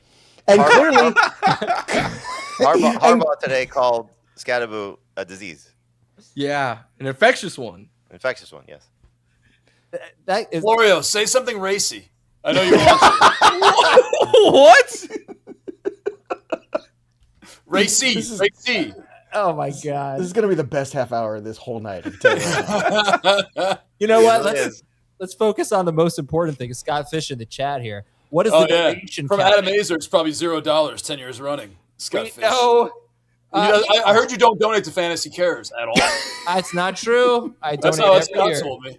I'm going to donate to St. Jude right now. Let's throw $100 into the pot here. And if you, whose money is it, Adam? My money. Yeah. Before I do that, you know it's not true, man. Come on, just say CBS gave you money. They did not. What are you talking about? All right, before I I'm going to say Azer's expense report at the end of it. Hey, August 31st. $100 to Fantasy Cares. Can we just do this the rest of the night? Do you have other guests? Because I feel like this is a good time. So here's the thing. Like Joe and Mike, I told you only had to be on for 20. You can stay on for as long as you want. You can go whenever you want. I'll hang with Nando. Like, Nando's here. How am I supposed to leave? Oh, thanks, Florio. So I was here. You was half hour. That was it. Nando shows up, and now you want to hang out all night. All of a sudden, now we understand how Florio. Me and you were doing a show together Friday. I talked to Florio before he got big time. That's why he appreciates that. Before he moved to LA. Nando big timed us. I don't think that's true. How does that work? He's not leaving the house after 11 o'clock at night. I sent him my location and was like, "Please come here." Nando, when's the last time you went out after 10 p.m.? No, I didn't even make it flex weekend. It was bad. Yeah, it's been a while. There you go. But look, I'm drinking. Oh, great. There you go. I have to make a quick announcement about donations. Donate right now, tinyurl.com/FFT donate 2026, or scan the QR code. And if you give $25 or more, the first 50 donors today to give $25 or more during our live stream, we're going to get 25% off at Jack Archer. Thank you to Jack Archer for very generously donating 25% discounts. That's awesome. This is great clothing. So donate $25 or more. I am going, and I'm not even going to put Jack Archer in my donation note. I'm just going to donate $100. Why, you don't like Jack Archer? No, I'm not going to take the coupon from anyone else. And I want you to accuse me like, oh, you only made the donations, you can get some. Yeah, I'm sure they sent you free stuff. I guarantee you got a box of free, I guarantee it. You know what? No, that's you have $500 to spend at Jack Archer if you do this read. That's not what happened. That is what happened? What happened? Nothing like that at all. All right. That was a very defensive nothing. I just want to say, Phil, come on, yeah. Nando, while I make this donation, why don't you tell everybody what I did to you this year and what I did to you last year? I don't know what that means. In terms of that could be anything. In terms of this show. Oh, he told me I was on at 6:20, so I rearranged the babysitter and had her come late today. And I'm like, all right, like I just need you here until 7:00 tonight. And then I log on. Or I don't even log on because I didn't get a link. And then I went back and looked at my text messages to make sure I wasn't crazy. So go, sorry, it was 7:20, boss. So I've been sitting here for an hour. Ooh, did you boss him? No, I didn't. I've never called anyone boss in my life. Did he say boss in the text, or you were adding that, Nando? Be honest. Because no, I was adding that. No, that's my Azer voice. Yeah, sorry.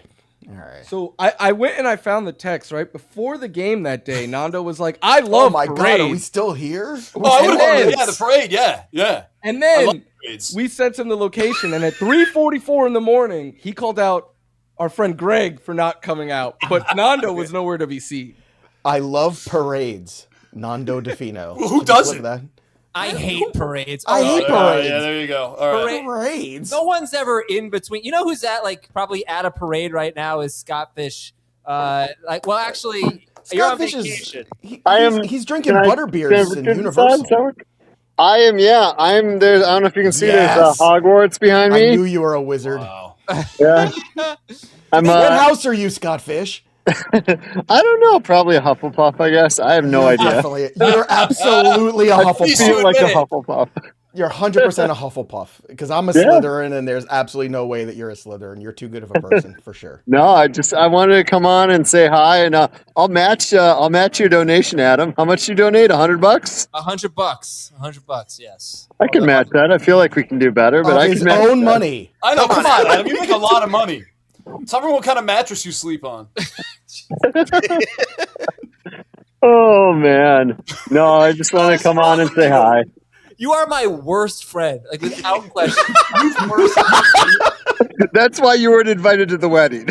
He was invited to the I was wedding. invited. I wasn't in the wedding party, even though. Wedding party. Sorry, yes, that's why you weren't in the wedding We party. got to tell Florio the story. Oh, I've heard this story. Yeah, he knows the story. Yeah. Everyone knows. I don't know this story. I would love to hear this story. Well, I don't want to waste. I don't want to waste a Scott Fish appearance with this story. I can wait a minute. No, I should probably get off here. It's probably loud. You probably can't hear me very well. There's like You're great. people and Yeah, stuff. we can hear you just fine. All right, Oh, Scott. nice. Scott, here's what you got to do. I'll throw in $100 also, but you got to go up to somebody random that you have not met before and bring them on the stream right now. No, that is quite all right. Everybody's like a robe. They're in like umbrellas and ponchos and Stop stuff. somebody random. It's been a Do long you know who I day. am? Do you know who I am? Oh no, that's all good. That's Come all on, good. Scott. Yeah, I'm with Jamie. Come on, man. You got to go do it. Let's go. Man on the street. Just go stop somebody. Look, Ask them a there's fantasy question. barely anyone near me. You know what, Scott? You're really dampening a magical place right now. Like that, you just got to believe in magic. You're out there at Hogwarts. Tell somebody for you're God's on a sakes. live fantasy football stream. Ask them, Yeah. Christian McCaffrey or Amon-Ra St. Brown. Seriously? Christian McCaffrey or Amon-Ra St. Brown? No answer. Christian McCaffrey or Amon-Ra St. Brown? Christian McCaffrey or Amon-Ra St. Brown? Amon-Ra St. There you Brown. go! You know Jamie Eisenberg? Yeah, he's on right now. We're live on stream. Oh, really? Yeah. Oh, come say hi to Jamie Eisenberg. Oh, Yeah, look what's at going on? What the heck? There we go. What's up, man? Who's that? You guys all the have any piece here. questions? Okay. All right, you go. Hey, Okay, Michael you're Florio gonna is ask here about too Lane. from What do you- ESPN. Oh, what'd you say? Michael Florio's also here from ESPN. Let's not Yeah, that's forget. Michael Florio from ESPN right over there. Wait, Florio is here? Yeah, Tell Florio. that boy Florio, Lamar Jackson #1 forever. Tell that boy. There you go. There you go. What do you think Matthew Golden's viability is, given that he's not the number one? I'm really high on him. I mean, I love his value. I think he's going to be a really, big piece of this Packers offense. They lost 135 targets with Wicks and Romeo Doubs gone. So, I wouldn't reach for him too high, but I think he's a great, borderline number 3 receiver. Certainly a guy you want to draft as a 4th guy. All right. Okay. That's a good. All right. Speaking of number 3 wide receiver, do you guys think Jacoby Lane will be over 5 touchdowns this season? Because I really think he could be an elite red zone threat. In all honesty, he got crazy hands. I need to hear what y'all say. I feel like Scott knows these guys, and he just was Yeah, this waiting. seems like a plan. No. This seems like a plan. I swear we just pulled up. I think that's a good bet. 5.5 touchdowns is a good bet. Yeah. I like Jacoby Lane. But Jamie, let me tell you something about Jacoby Lane. When he was at training camp in Minnesota, he was going on all the amusement park rides with Lamar Jackson. That's like the new breakfast club for go. Cooper. Yeah, Cooper Kupp and Stafford. Absolutely. Well, thank you. Yeah, Tell those good, guys I guys. drafted Lamar in a super flex this morning. That was one of the better segments that we've had. That was really I mean, crazy. You can't stop. I mean, this is Scott, the best, if you could best just part of give the them show. the StreamYard link. Get them on the StreamYard, yeah. Yeah, This is a pretty funny comment, but I really don't want you to do Oh no! this. Ask them if they know Adam Azer. Oh, they're already gone, man. They're already gone. No, chase them down. They're way up there. I think they're going on the Hogwarts ride now. One of You them. gotta go hang out with those guys. I should. See, and you doubted the people there in a magical place. Well, it only took me yelling 3 times to get someone. Hey, we raised $100. I really would have thought like 50. What do you think? What do you think? You're going to learn a spell the first time you do it? You got to work at these things, Fish. That's a good point. Oh, man. That's worth $100 donation, I would think. I just made it. I just made a $100 donation. All right, we're not talking about you, Adam. We all know. Yeah. We'll be good. What'd you say? Oh, the Put expense another report? 100 in for me on your expense report. Yeah, no problem. Do we want to even go back to the tier thing, or are we done with that? Gas to drive to the draft-a-thon. Oh, wait, let's do the auction thing that we have planned with the movies. Let's do the movies auction thing. Yeah. Oh, I got movie posters behind me. Yeah, get your posters. Where are they? They're right there. I can't see it. Hold on. Okay. Wait. All right, hold on. Go ahead. You can do the auction. I'm gonna take my earbuds out so I can't hear you. Oh, wait. I think we got somebody else. I think we got somebody else at Hogwarts, guys. No, we were about to, but it's all good. Oh, yeah. All right. No, it was my son, Ian. Bring him on. Yeah, why not? Ian, come here. You want to say hi to the guys? Hello. What's up, Ian? This kid's quite the athlete, from what I understand. Yeah. He does a lot of sports. Does a lot of fantasy drafting and stuff too. Yep. But nice. I should probably get going with the family now and say goodbye. But I might. We appreciate it, man. That was awesome. Thank you very much. Good to see you all. You have a good one. Wait. Let Scott plug his radio show, man. He's back on air in Minnesota. That's right. Yeah. FFWorldShow.com. You can find Fantasy Football World on anything that you watch it on, I guess, or listen to it on Spotify, iHeart, YouTube. We got some really big things coming right before the season, too. So FFWorldShow.com and, of course, FantasyCares.org if you feel like, adding a charitable element to one of your leagues. Scott, I had Paul Charchian on. The show comes out tomorrow morning. What's it like spending all the quality time with Charch again? I try to minimize it as much as possible, but that's what he said about you too. He said I believe it. Okay. I believe it. No, I love Charge. It's a good time. He's been in my corner since we first met, so I really appreciate everything from Paul, and we've become good real life friends. There you go. That's awesome. Yep. Thank you again. As always, it's not a draft-a-thon show without Scott Fish. Thanks, man. See you guys later. Bye. All right. And by the way, Joe and Nando and Michael here, all of them did FFT Open Leagues. All of you guys helped us accomplish our goal. We sold out the leagues. We sold out, I think, yesterday. I didn't really think we were going to. That's so many. That 396 spots at $250 each. We raised $99,000. Wow. Thank you, guys. That's awesome. So we couldn't have done it without you guys. Thank you. But here's another thing. Thank you, note. Just did. You can't say it on air. It doesn't count. Here. Oh, my gosh. Oh, wow. That's got to be worth nothing, right? I think What is wrong with you? You don't even... What happened? Wait, hold on. I got another one. I don't want to see this. You sure? They all involve Dave Azer to some degree. I don't know if you guys know who Dave Azer is, but Adam's older brother is more famous than he is. I've heard this. He's extremely famous. Joe, you would know, every woman our age knows who Dave Azer is. Wait, how old are you, Florio? I only know this because 35? Dave Richard told me this story a couple days ago. 35. This one's called Azer Actually. This is fantastic. What is wrong with you? You're so weird, man. What's wrong with me? Where did you get these made? Walgreens. What a silly question. What the hell is this? Oh, Stranger Azer? This is Azer Things. Oh, Azer Things. Okay. It was one of the two. God, these are spectacular, Nando. This is really good. Well, Perplexity helped me. There you go. What did they say when you picked them up? Yeah, the faces are a little creepy, though. Oh, yeah, they are. Well, that's Dave Azer. Oh, okay. So we'll just go with Adam Dave. is only half of those faces. They all, I see. of course, they all involve Dave Azer. Yeah, okay. The AI is like, why would you put Adam Azer in things if you have Dave Azer? And I'm like, I don't know. It's weird, right? So do you guys know who Dave Azer is? My brother he used to host a show on Nickelodeon.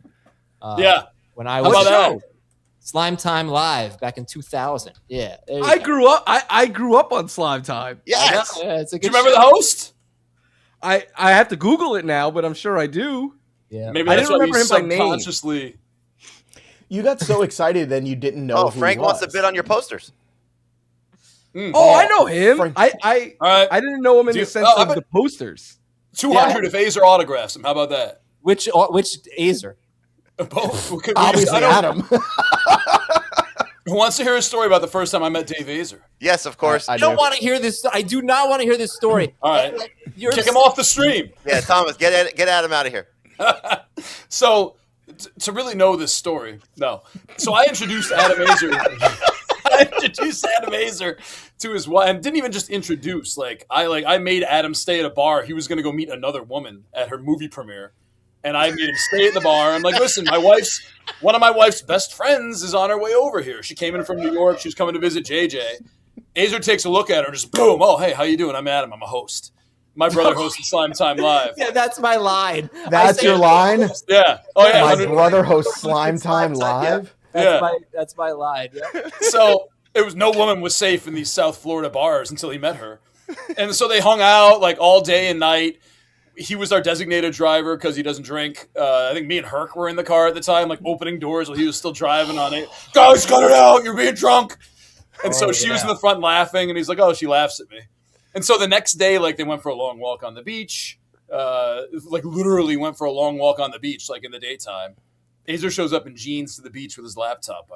That's not true. Yeah, it is. I think tracks. it is true. No, that tracks. You don't tan very well, I hear. Anyway, I forget what the story was about. Wait, so you introduced Adam to his wife, and you weren't in the bridal party? Didn't just God. aggressively We're really- introduced.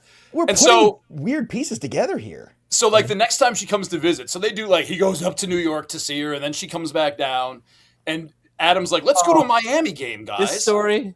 Yeah, well, this is how I met your brother. I don't want you to. No, I'm cutting you Yeah. off. So, I don't want you to- come on. So I'm I've heard so much about Dave Azer, and my wife and all her friends watch Slime Time Live, so they know it. And so Dave Azer comes out, and we get in the car, we drive. Hey, how you doing? I'm Dave. The nicest guy, the opposite of Adam, normal, likes normal things, drinks a little bit. So we go to the Miami game. Azer has enough tickets. We're in the fourth row by the field. As you know, Azer's obsessed with sports. None of this is true. There are 5 separate stories about this. He bought pizza for him and his date, but not for me and my wife. Didn't even ask. So Dave Azer comes by. He's like, Dave, go sit up there and stay away from us. And he made his brother go sit in the 500 section. I'm like, oh, Dave, it's nice to meet you. I'm sorry, he's doing this, but I guess we'll see you at the end of the game. But said it so angrily and meanly, Dave, get out of here. Get the F out of here. I don't want you around this girl. I'm trying. Nothing is true here.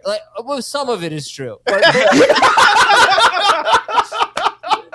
there's no 500 section in the stadium. We didn't have fourth row seats. It was a nothing game against Wake Forest. They're $5 tickets.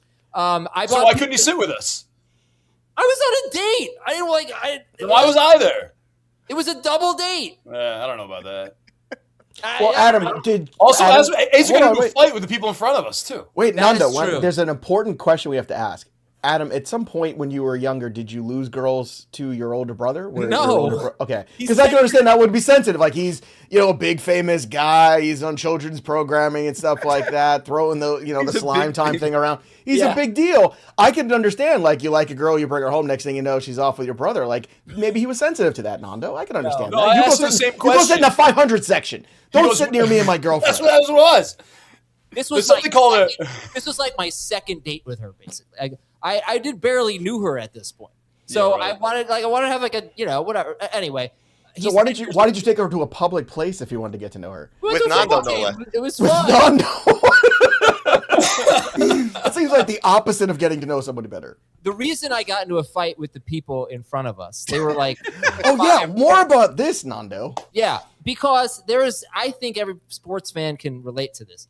There is standing etiquette, standing up etiquette. No sport fan can relate to this. You cannot stand for the entire freaking game. It was the fourth quarter. They were standing for the fourth quarter. No, they stood for the whole game. No, it was the fourth quarter. No. It was the whole game. We may have gotten into we got in a fight in the third quarter because they stood for the entire game for a Wake Forest game. It wasn't like it was a rivalry game. It was a nothing game. The guy wouldn't sit down the whole freaking time. We couldn't see. I asked him nicely to sit down, and he started telling me about like how to be a fan. And then he was in college. He was like a 19-year-old college kid with. No, he was. I think he was just out of college. The guy. Yeah. Okay. Please tell me you're clipping this entire thing for a podcast and you're gonna put it up. Okay, he had bad because sports this is a etiquette. waste if you don't. Sit down. Sit down. You're not allowed to stand the whole game. I asked him nicely. He gave me an attitude. And then it wasn't me. It was one of the other people in my party that really escalated the fight, Nando, if you want to be real. Was it a physical fight, Adam? No, it's because Oh. his mother clapped back, and then maybe my wife said something back to her. Wait, was I this had person nothing to do with standing? Your brother He was there with his mother? Yeah, was this person that's 12? So how old was this person standing in front of you? Thank you, 12? Joe. He was like 20-ish, maybe Okay. just out of college. No. So, famous brother who everyone adores, get out of here. But wait, it's just so I can freely yell at a minor at a football game. I didn't yell at him once. Your wife yelled at him, and you But know you know that. what? Adam, it doesn't matter because at the end of the day, she married you, right? did. Which is crazy, right? So And- maybe she loved your passion for stadium etiquette. She couldn't see. She couldn't see. I was doing it for See, her. you see just fine. You were her defender. You were her champion. Adam, I think this is a romantic, beautiful hero story. I think Nando's doing you a huge disservice. Thank you. And you know what? You're welcome. I am curious how your mom made the cut, but your brother did not. No. This kid, the guy who I fought with, his mom was there. He was there with his. Oh, okay. Yeah, no, my mom was not there. This is like the greatest How I Met Your Mother / How I Met My Wife episode thing I've ever heard. This is fantastic. I should know, if I were going to do my wedding again, Nando 100% would not be in the wedding. Thanks. I have no regrets, and he's like, he doesn't deserve it. None of the people in my wedding party would do to me what you are doing right now. You're telling a story? That's wonderful. Yeah. Making creepy ass posters with my brother. It's not creepy. It's artistic. Adam, someone's about to give you money for charity for one of them, and you just blew past it. Adam, when he said he was going to make posters today, I thought he was going to make posters of you and a part of your body. So I think we get out here. No, I wouldn't do that for a charity stream. No, I wouldn't do that. Again. Speaking of the charity, if any of this has made you laugh and you haven't donated, I mean, come on, you got to donate right now. I mean, this is the best podcast. Forget sports. This is the best podcast you're going to hear all month. This is fantastic stuff. Nando, where's your whiteboard? Do the donation meter. Okay. Oh, we God. actually do have a whiteboard behind me. I do feel bad for Florio. He's just sitting here like, what the hell is going on? I'm enjoying this. No, This this has is been great. fantastic. Florio was supposed to be gone an hour ago. He just likes being on camera. You were supposed to be on an hour ago. I don't even know how he got the link. I just He was sent it to the wrong like Florio. He was supposed to be on at 6:20. He thought it was supposed to be Frank. He sent it to the wrong Florio. Mike Florio's going to join us. Should I call Frank and see if we could get him to jump Oh on? yeah, get Frank on. Yeah, get Oh Frank. yeah, let's get Frank on. Let's I'm find gonna out how he cold- met his wife. I'm going to cold call Frank right now. What is it like to have the name Mike Florio in this industry? Like, how often? Yeah, that's gotta suck. What do you think it's like? I don't. Annoying. Yeah, it's probably. Yeah, well, it's less now, but it definitely it happened a lot. But Is there a famous time and where he's you liked. become? Yeah, is there a time where you become the better, bigger Mike Florio or Michael? Or He you already can just is. change it? Hey, Frankie, come on the Nah. live stream right now. I'll send him a link. Yeah. Adam is sending you a link right now. Yeah, like come on right now. It's Yeah. weird he Now- works for CBS. You didn't ask him to come on. He Yeah, said he's that is eating weird. dinner, but he won't make time for us.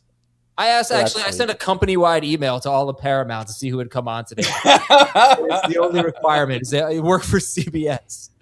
Do you guys want to do the auction thing that we were supposed to do? Well, we got to kill time till Frank gets here, so we might. as Yeah, well I know jump it's in. not fun until Frank gets here. I guess so. Let's Adam, go Frank will collaborate my story though. of Nando not coming out for the party. Big time in us. I can't do things like I used to. Yeah, I mean, Last second. You can't ask somebody of our age to go out after 10 o'clock, Florio. To be fair though, we had texted him the day before. Florio If you comes had into texted town, him- doesn't tell anybody. Right. Literally texted you and said, "Hey, I'm flying out last minute for the Knicks. You Yeah. should come out." See? Are you This sure is it was the Nando or fourth not time Chris in a Towers? row. Right? You know Nando what? does this thing where he makes you out to be like Of course you didn't do better it. than anybody. No, worse than anyone. He just said that you didn't tell him that you came into town, but you clearly did. He lies. Yeah. Ahead of time. Maybe he thought you were the other Mike Florio. That was it. I think when me and Nando worked together, I got the Adam treatment. He loves to troll me, and I have on numerous occasions texted him and be like, "No one could like trolls like you. Like it's just so hard to respond to Nando when he's doing it." It's affection. It's true. he does it at another level. It is really hard to compete. We created his Mike Florio lying, though. Yes, we did. So some good came out of that. A lot of good came out of it. Azer, you'd probably suck at that. Florio, give him a couple. Just off the top of the dome? True or false? Adam Azer used to sneak lifeguards into his basement. Dave Azer would tell on him. Is Mike Florio lying? True. Well, I grew up in Florida. I grew up in South Florida. So we don't have basements there, so that hole in the story right away. So false. There's no 500 level. That whole story's false. Exactly. I think he cried. I think Dave Azer cried. What's up? Look at these guys. It's like twins. Hey, Frank, did you know that on the second date of Adam Azer and his wife that he berated a 12-year-old standing in front of him at a sporting event? That sounds pretty accurate. That tracks, right? Yeah. That tracks. Yeah. Here, I got a good true or false for you guys. True or false? Adam clogged Nando's toilet. True. 100%. I pee. It was pee. It was pee. Oh, so I know. I'm not going to make that joke because it's a charity stream. The toilet was broken. I didn't do anything. Oh, Nando, charity stream. You made the joke. You didn't even realize it. Joe, Let's go. I don't know if you've heard about the legend of Adam Azer, which I can tell you offline.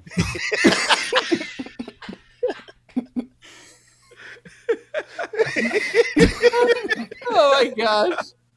This one you can tell me now. I love that he screamed, "It was pee! It was pee!" That was the best defense. I would never do that to you. All right, we've got 10 minutes left. I really don't know what to do with this show. I think we've done it. I mean, this has been historically amazing. I think It wasn't the pee, is the joke.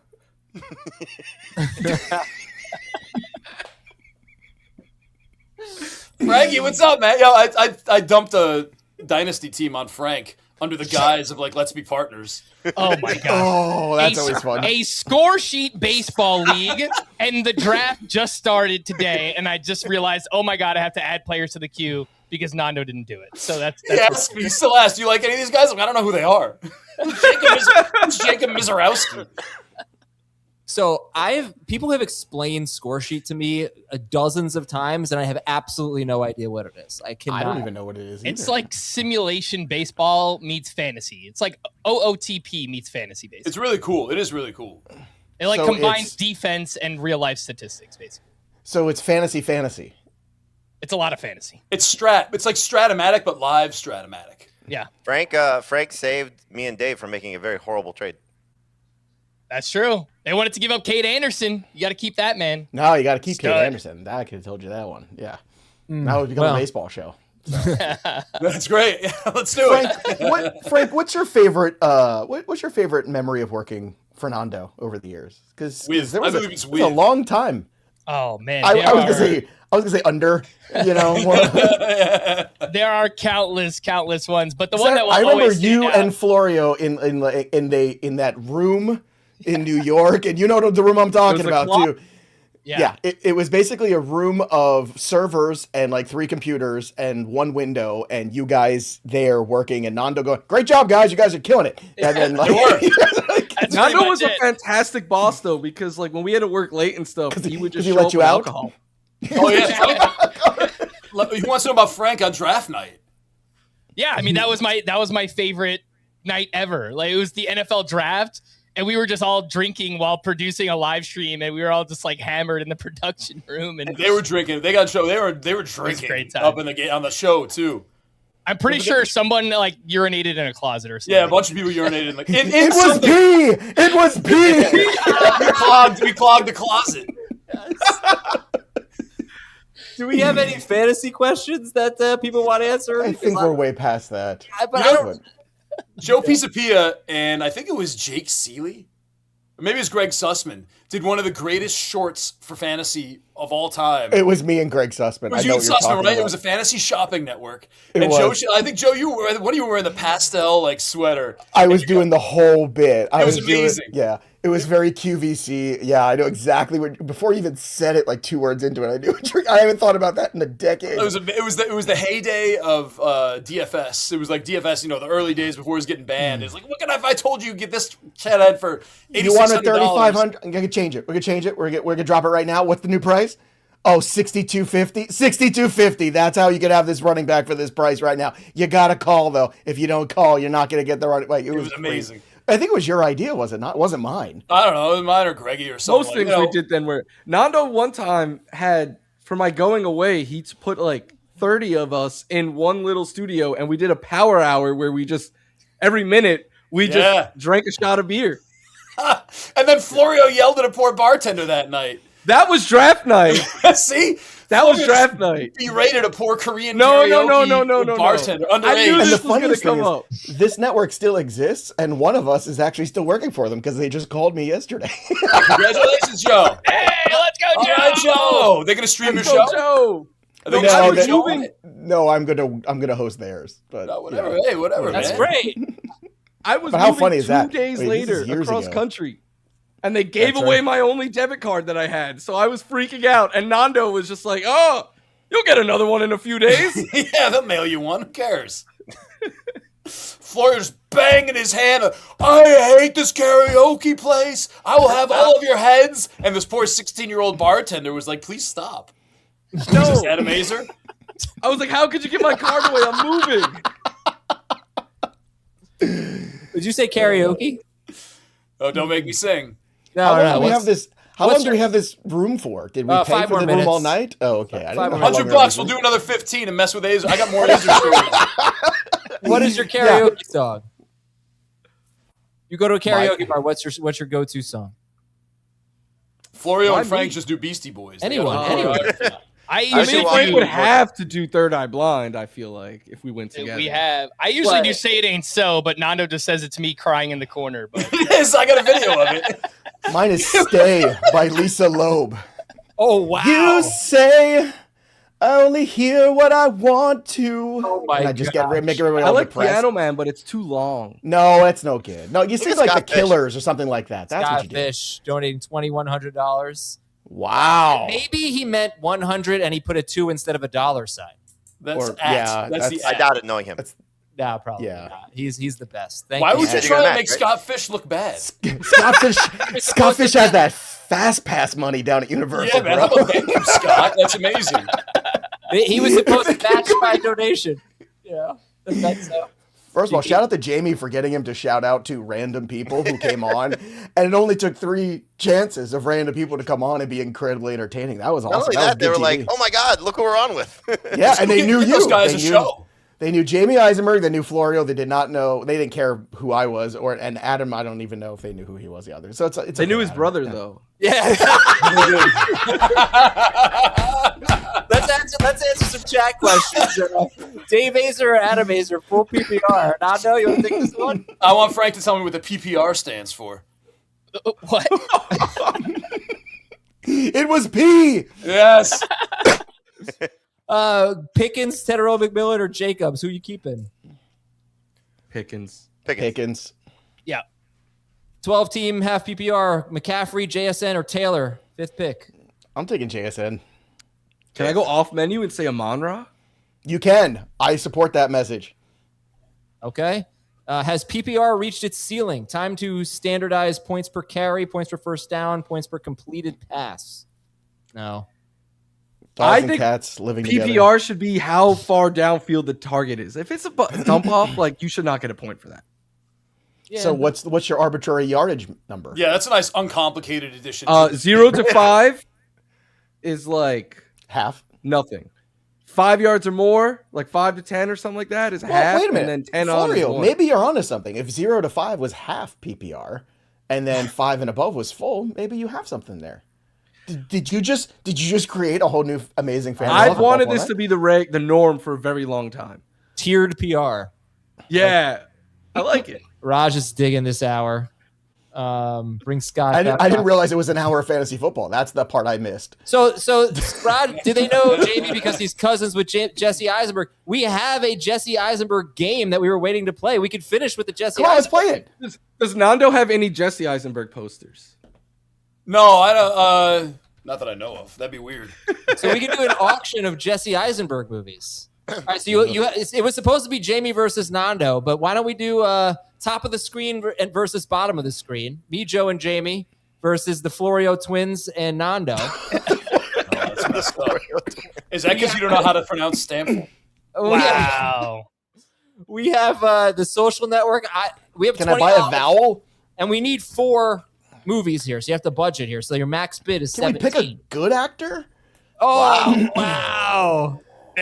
Jamie's cousin, bro. I don't care. I don't care. Too soon? I don't. What? You know, I got family too. He's the best. Yeah, Jesse Pisapia.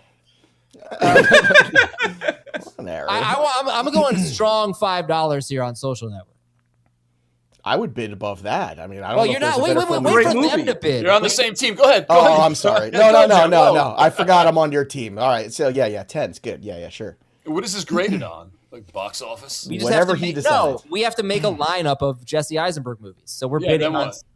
We're bidding on social. My bid is $10. 11. 11. I don't know. I don't want to speak for the team. It's a great movie, though. I've only seen Adam Sandler movies, so was he in any of those? Yeah, no, Florio, we want to hold for the Now You See Me series. Our entire thing is going to be Now You See Me's. Joe, I'm willing to go 12. Are you?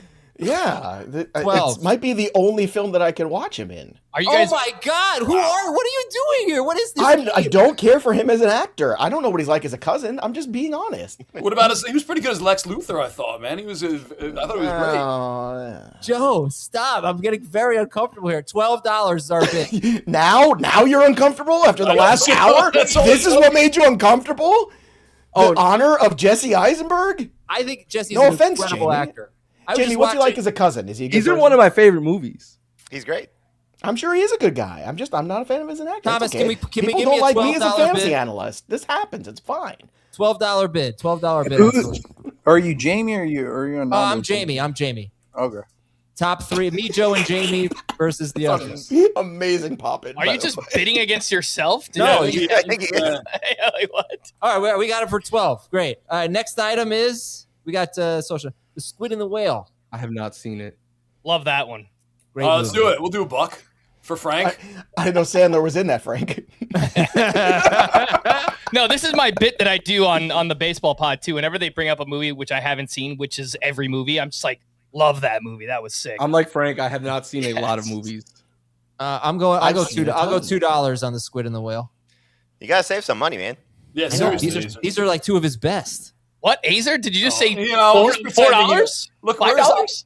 he thinks he knows what the squid and the whale is. He's looking it up right now. I've 'Cause seen it like sounds 5 art times. house. Nando, what's on your face? Oh, these are my readers. That's why he doesn't go out after 10. All right, For listen, $16.95 at Amazon. it's $2 to you guys. To $2 to Team Nando. I got 25% off of these at Jack Archer. Okay, we're giving them. No, I bid 2. Oh, fine, forget it. 30 minutes or less. We didn't want that for 2. We want it for 1. All right, give me the Squid and the Whale for 2. Can you do that? Can you give Jamie that? I didn't build this, so I have no idea what I'm doing. All right, I get Zombieland for 17. Oh yeah, we got Zombieland still. I think Adventureland is kind of the sleeper Jamie, pick here. you should start bidding here. $1 on 30 minutes or less. Good movie.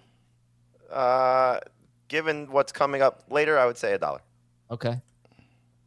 You really should make Team Nando bid. You guys do the first bid for the next one. Give us this movie for 1. It's all yours. Team Jamie for 1. All right, what's next? Rio. Nando, you are opening bid here. No, we'll pass next. No. What do you mean? You have to bid $1. Why? We don't want it. Take it for $1. You haven't even told me what the criteria of this game is yet. You have $20. Yeah, I know. To make a 4 slate thing, but like, then what? Who judges us? I guess know. A chat? God. A chat judges us? My brother. I'll get my Jamie has to send it to Jesse to let him. Yeah, I grade think it. Jesse. Yes, Jesse has to grade this. Yes. That's right, what give Nando Rio for $1. All right, we'll take Rio for it. That's a steal. Love that one. I don't know this one. I don't know that one. Well, according to your rules, Jamie, do you know this one? Yes. Kieran Culkin just won Best Academy Award last year. Oh, this movie. Oh, this is a good one. Oh, that's the title of it. Okay, yeah. Yes, Kieran he wrote Culkin. this movie too.